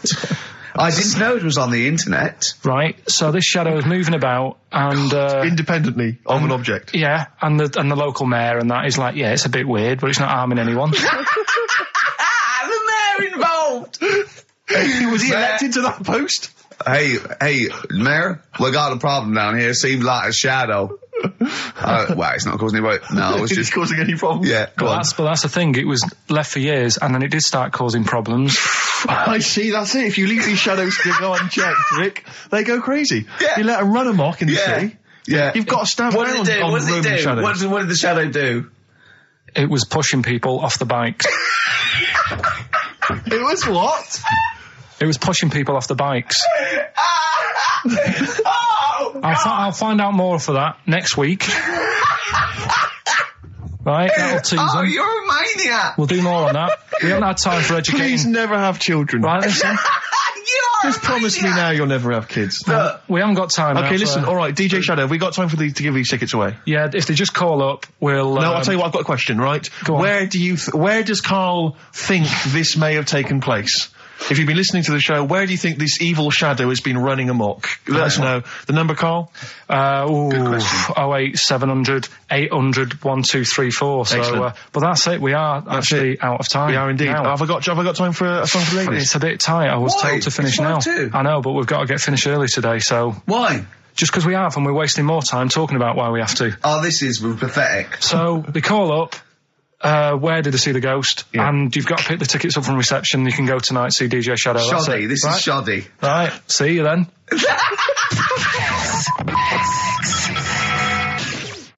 Foo Fighters and All My Life on XFM 104.9. I'm Ricky Gervais, with me, Stephen Merchant and Karl Pilkington. So, just before we do educating Ricky, this is where Karl thinks he can give me something of interest and teach me something to take away. Last week I found out that somewhere in a strange land people thought tomatoes were poisonous because they ate them with lead. Things like that. What was the other one you told me? What else was it last week? So worms. Cut me off. Yeah. Oh, I sent him a text message. I was on the train, a bit bored, and I read in, I think it was Metro, scientists have found out that worms get stressed, and they found out that the fat ones didn't live as long, and when they checked the thin ones that lived longer, they found out they had a gene for de-stressing them. Right, Karl, do you remember what you said? No. He went, well, that's stupid, isn't it? He said, did these other ones die of natural causes? I went, yeah. He went, all right, because it could be that the fat ones couldn't get off the pavement quick enough and got squashed.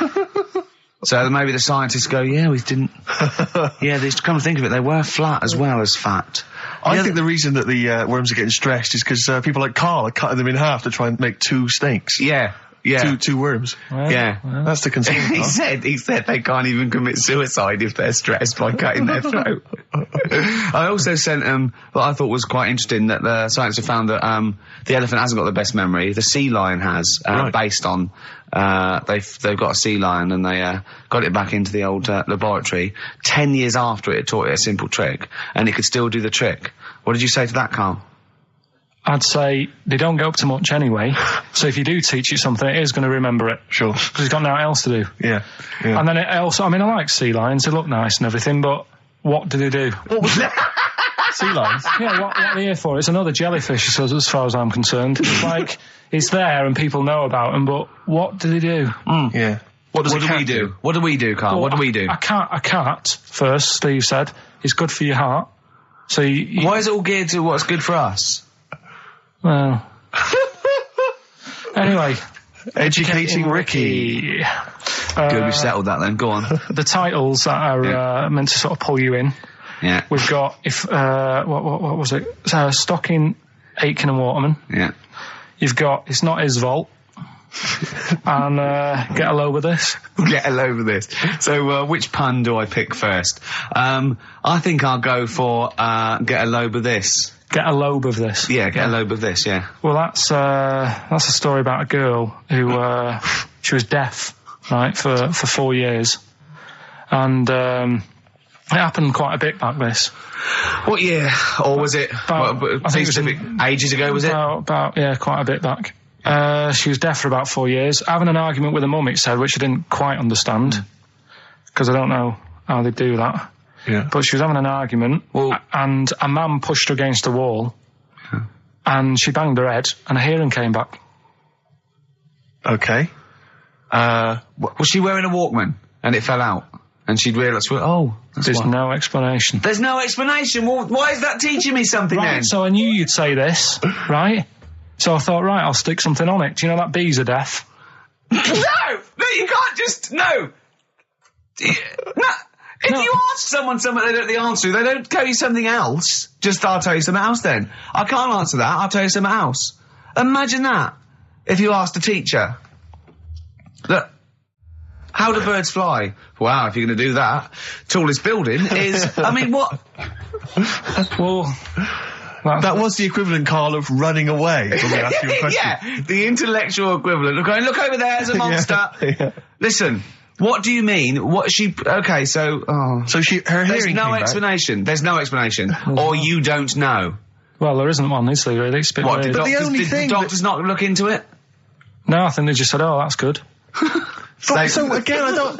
Where did this information? Is that if you read this on the net? Is that all they put on the net? There was once a deaf woman who hit her head and she could hear. Came back. It was bizarre things about being deaf. Was there three I've got that book. Yeah, it's a good book. That was there three more pages you just couldn't be bothered to read on. Yeah. No, it was just a little bit. And was there a little picture, a cartoon picture? No pictures. I just read it. Ow! Look, if you don't want to know, if you don't want to learn, you know. Yeah.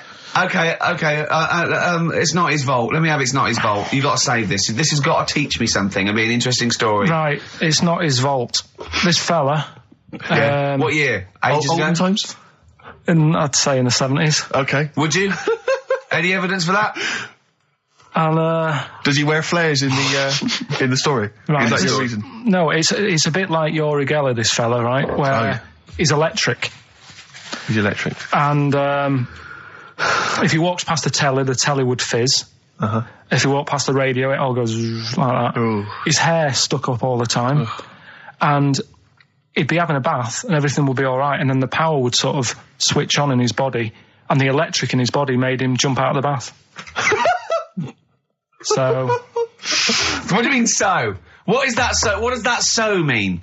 You've given us nothing. You've given us nothing. You'd have to at least give us the scientific explanation. Yeah. Electric eels have 400 volts in them. Oh, is this the running away again? What was that one called? Yeah, but it's not his vault. But there's a reason not his fault. It's not his fault. I thought it was going to be something about. I think we should do these the other way round. I think you should tell us the story and then we'll hear the pun. It's not his fault. It's not his fault. Right, let's leave it. Play a tune. Educating Ricky. We're not doing it. No, we are. A text message today from Ross Noble. You know Ross Noble, the comedian. It was on. Have I got news for you? Right. He says, ask Carl if he woke up with ladies' boobs, would he just put a dress on and live as a lady, or would he just be a man but with these boobs? Carl, it's a good question. I know that happened to Ross, so he's throwing that one out at you. It did in a way, because he ate pizzas for a year, didn't he? Yes, he did, yeah. And he got a lovely pair of breasts. Yeah. Go on. Probably just find a loose-fitting jumper, go to the doctors.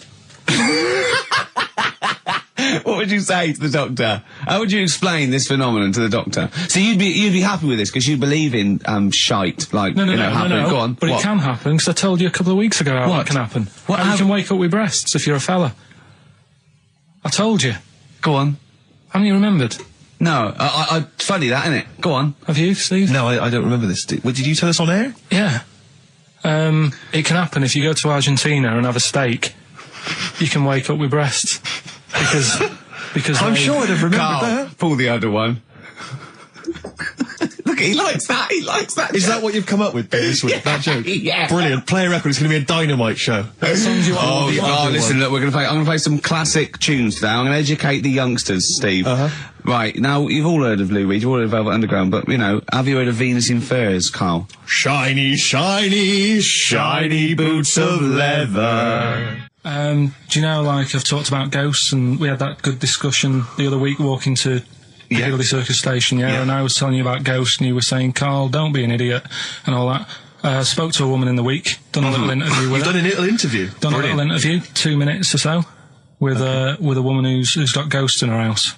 So, I look forward to hearing that later. That sounds brilliant. Coming up later. Well, I'm going to play a classic tune now. I've just gone straight for it. I've gone for the jugular. This is Ziggy Stardust by David Bowie. Well, I teased you with it before. You're going to get it out again? I'm always like trying to get you, you know, thinking, opening your mind up a bit to ghosts and stuff. Yes. So, this woman who I know, she said she'd come in and I could interview her to try and sort of, you know, get the belief out there. Okay. So because there's not enough belief in the occult and rubbish out there. So does she think she has a ghost? She has, yeah, she's had a few. She has, no, it's fact. Yeah, she has. So I thought maybe it's a new feature we could try for a couple of weeks, see how it goes down. You know Parkinson? What about Pilkington?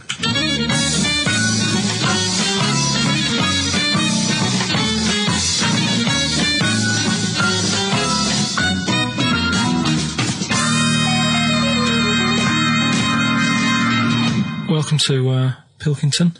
Thank you. My guest today is Taryn. She's a plugger. You're still a plugger, aren't you? No, do co-management. Right, now. she does co-management, but she was a plugger. She looked after Therapy, Raging Speedhorn, Slash, all the big names, yeah? But we're not here to talk about music today. We do a lot of that on XFM. Today we're talking ghosts. Now, Ricky and Steve, who I do the show with, they're not having any of it. So I said, well, I know someone who, gets on with ghosts. There's a lot of them. So I thought I'd get you in today, have a little chat for a couple of minutes, just to sum up the story so they get an idea of what happened. You had a horse, yeah? You had it in some stables. Yeah. He hasn't let her speak yet. You went to, like, look after it and that, play around with it, take it for a ride and that. Riding. Yeah. Two of your mates were in the stable where your horse is. Not my stable, in the opposite stable. In the opposite stable. And I heard them giggling and they're getting messing up to about and something. that, yeah. You heard them having a laugh. So you thought, right, what are they up to? So you go in and they're messing about with a Ouija board. Yeah. Right. So this is where you come in. Did you get involved with the Ouija board? Unfortunately, I did. Right. And what happened then? I was like, oh, you don't believe in this? Oh, let me have a go. Right. And ask a few questions, put our hands on, and it actually started moving. So a lot of the stuff you asked it, did the things happen that you asked? Yes, they did. Right? So that's scary for a start, right? We haven't even got to the ghost bit yet. So you mess about Trap with that. soul, Yeah. I'd like to call Right, him. trap soul. So you're messing about on the Ouija board. You say, right, I've had enough of this now. Yeah. I've got all the answers I need. Yeah. You go home. I didn't like them. You go in the house, and it's a bit nippy. The flat is absolutely fine. It's when I went into the bedroom. You've got to remember, it's a very, very warm, hot evening. Right. And walk into the bedroom and note it is cold, colder than usual. But I'm actually quite glad because it's so hot. Right, okay. Completely ignored the fact that the windows were all shut, but the curtains were blowing. Didn't sleep well at all. Right. Next evening, same again. Freezing. Yeah, very, very noticeably colder. Curtains blowing. Yeah, I'm fast asleep, get woken up, the wardrobe's opening. So at this point, this is where we clear up. You're not on crack. You're not. Oh, never touched drugs in my entire life. You're not a drinker. No. I would have the odd glass of red wine. Yeah, right. That's all right. They recommend that anyway. They say it's good for your heart. What started happening was, as the week progressed, I also felt the bed covers at one point at night fold over, double bed, the bed covers fold over, and it was like someone was getting in the bed next to me. But you've got to remember, when you're in a deep sleep, you're not quite thinking, and you're thinking, I'm losing it. I was getting more and more tired, more and more a little stressed. I'm really thinking I was having a breakdown. The final straw was when the clothes on the end of my bed that I just throw hit me. How come you were going back home at night? Because I was sceptical. In fact, 6 months ago, I just said, I don't want to go there. People will think I'm mad. But you know what? I don't care. Yeah. I know there's more out there. Well, brilliant. Well, cheers for that. And thanks for being a guest on Pilkington.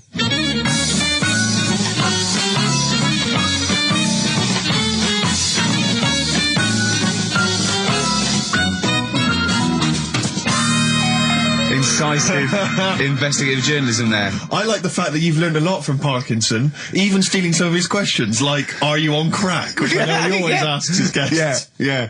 I like the fact that when she went, I don't know, I have the occasional way he goes, well, that's all right for you. Good for your heart. That was great. It was brilliant. That is the best interview technique I've ever heard anywhere. I feel like there's still some questions unanswered. Yeah, it hasn't proved it to me, I'll be honest, No, Carl. It hasn't proved the existence of ghosts. I have to and say, Rick, that poltergeists. I was worried as soon as she got involved with the Ouija board. I was thinking, please do not get involved with that Ouija board. Yeah. I was worried when said I heard some giggling coming from the other stable. Yeah. Don't go over there.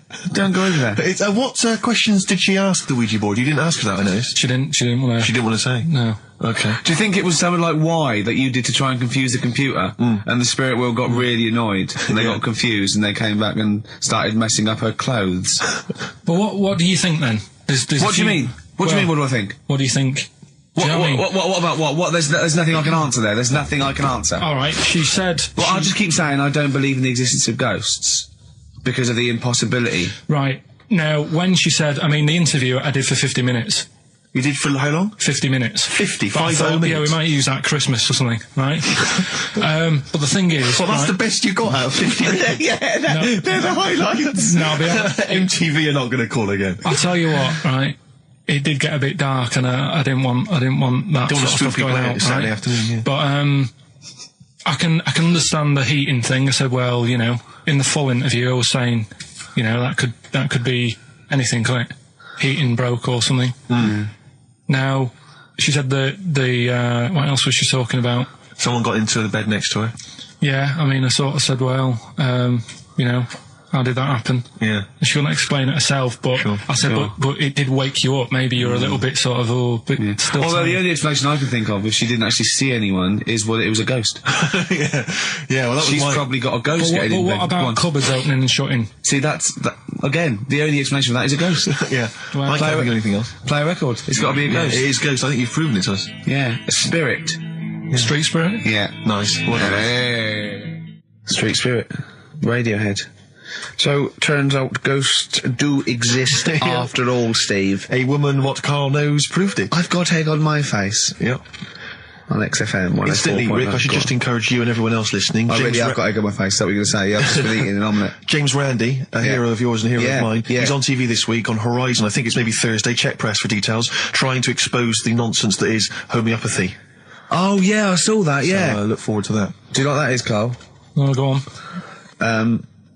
They've got a theory that if you say you got something an essential oil or something in a solution, 1 in 10 solution, and it does something to you, actually does something to you, they've got this thing where they dilute it to there's nothing in it, but because they're using the same water, and the water still has the same effect. It's sort of like a placebo that works. You know, that's the sort of theory of it. What time's that on? I checked the papers, but I think it's sort of 9 o'clock Thursday, something like that. It'll be interesting though, Carl. It will be interesting, mate. Trust me. And a boxer that is in peak, you know, with that, basically, you've seen the ones, they just look, you know, like Bruce Lee. Yeah. They're 8%. 8% fat. So, is that good for you?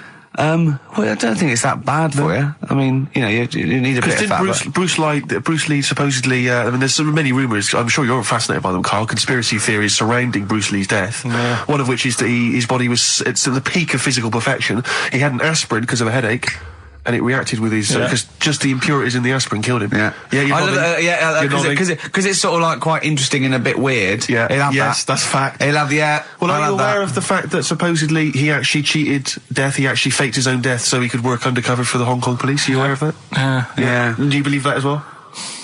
Not so convinced. Don't know. Do you believe he could kill a man by putting all his energy into a trembling hand and touching him and every blood vessel burst? Well, it's just another form of trickery, isn't it? I mean, you met up with Darren, didn't you? Met up with Darren Brown, yeah. Darren Brown. Yeah, he's incredible. Yeah, he's probably the Britain's best illusionist, if you don't mind me saying. Yeah. You can put that on a poster if you want. Tell you what, though, right? Changing the subject a bit. We were talking about a fly getting in that pod. Yeah. Read in the week when I was searching for stuff to educate, the Educate Ricky section, which we will be. Do you want to answer that phone because it's annoying me? Who's phoning? I don't know. It's obviously someone who doesn't know that you're talking at the moment. So leave it. Let him finish your point. It could be. Leave it. It could be the head of. Leave it. Yeah, go on. Could be the head of XFM. Yeah. Oh, I'm so scared. No. Awards by. We must. No, I won't be embarrassing him. I'm there going, don't call me when I'm working. Nice. Right. Fighting against the machine. High five. Yeah. Raging against the machine. Anyway, right. We were talking about flies getting in a pod, and do you know like how a Barbie doll, if it was real, it wouldn't be able to work. Do you know what I mean? A Barbie doll, if a woman had the proportions, she wouldn't be able to tie her shoelaces up and stuff because her legs are too long for her back and all that. Flies, scientists can't work out how they fly. It's a bee. It's a bee, not a fly. No, a fly as well. No. A fly is apparently its body is like too big for its wings, and they still can't work it out. Yeah. How it flies. Which in your mind says what? Something spooky. They have worked it out. It's the fact that what they do, the wing actually beats a ridiculous about 150 times a second, so it displaces air. Yeah. So they have. I know what you mean. It's incredible that it can fly because it's got such small wings. Yeah. All right. And it's a bee, not a fly. So, yeah, but other than that, good point. Bowie. Another classic. Be My Wife off the Low album, David Bowie. Carl, you don't feel depressed, mate. Don't feel low. You can't be right about everything. So, 3 stories. Don't rub it too hard, you'll get a rasher. Enough is anus. And we'll have that one then. That one? Yeah. Right, well, do you believe in palm reading and stuff? No. Yes. Sorry, yes. Yeah, of course. Sorry, I forgot. Yes, of course we do. Mm-hmm. Right, well, there's a fella who, he used to do palm reading. Oh, yeah. But a lot of people, he found that when he went up to him in the street and said, do you want your palm reading? He was like, a lot of them were like, I'm a bit ashamed of my nails and stuff because they're a labourer or they're a cleaner or something like that. I know a lot of labourers are slightly embarrassed by their nails. Yeah. No, but... Yeah. So if you look at my bloody hands, Reg. Well... That's that hod carrying. Did I ever tell you that? Did I ever tell you that I got picked at school to make tea and serve biscuits to old people because I've got good nails? No, go on. Is there any more to the story? Well, that's about it. I mean, we used to do like, I think the head teacher must have been getting something, maybe getting his mum in there for free or something in this old people's home. So he offered the kids at the school, he said, right, all sit at your desk and put your hands on the table. And everyone did. And he walked past mine and he said, not bad. Yeah. And he said, you've got the afternoon off. You can go and serve biscuits and tea to the old people. What did you say? I said, all right then. Was that? Yeah. Good afternoon. But anyway, what did he do? He just sort of walked around and went, you all right? Do you want bourbons or digest? I bet you get on with old people, wouldn't you? I'd love to see... Maybe especially the senile ones. Yeah, no, but I'd love to see you on VH1, just in a link. They just go, they've just played Robert Palmer, right? And it comes to you in a little park, and you just sit next to an old lady and go, all right? And you go, yeah, not too bad. You go, what do you think of London? Crap, innit? And she goes, yeah, it's awful, innit? And you just have a talk, and you go, right, well, she doesn't like it, in excess. Yeah. That's what I'd like to see. I still think my idea is better, but... So what are you going for then? Oh, you've picked one, haven't you? Yeah, so this fella... So there's palmists going around the streets... Yeah, he's going round... and randomly trying to give palm readings. They're losing money, hand over fist. Yeah. Right? So, they said, what he's done, he's reading people's, bottoms now. Sorry, whoa. You just, I didn't quite follow that. He was a palm reader, that wasn't making money, so now he's going up to people in the street and saying, can I see your arse? Basically, yeah. So from being a palmist to an arsonist. Well, they just that's what he does. He said these same sort of lines and that you get on your hand, you get them on your bottom, and he can read them. Right. Yeah, he's not a pervert or anything, or making up as he goes along. No, that's it. That was that. So, sorry, if a man came up to you in the street and said, "Can I have a look at your arse? Can I read your arse?" You'd drop your trousers, would you? No. If you went up to him and they said, "Oh, I'd rather you didn't, because I'm a labourer. I've got bad fingernails." No, that's why I've seen. That's what a lot of labourers, they're showing their cleavage. You think, but actually they're having their arse read. Absolutely. That's what it is. And then, right. So is that the end of the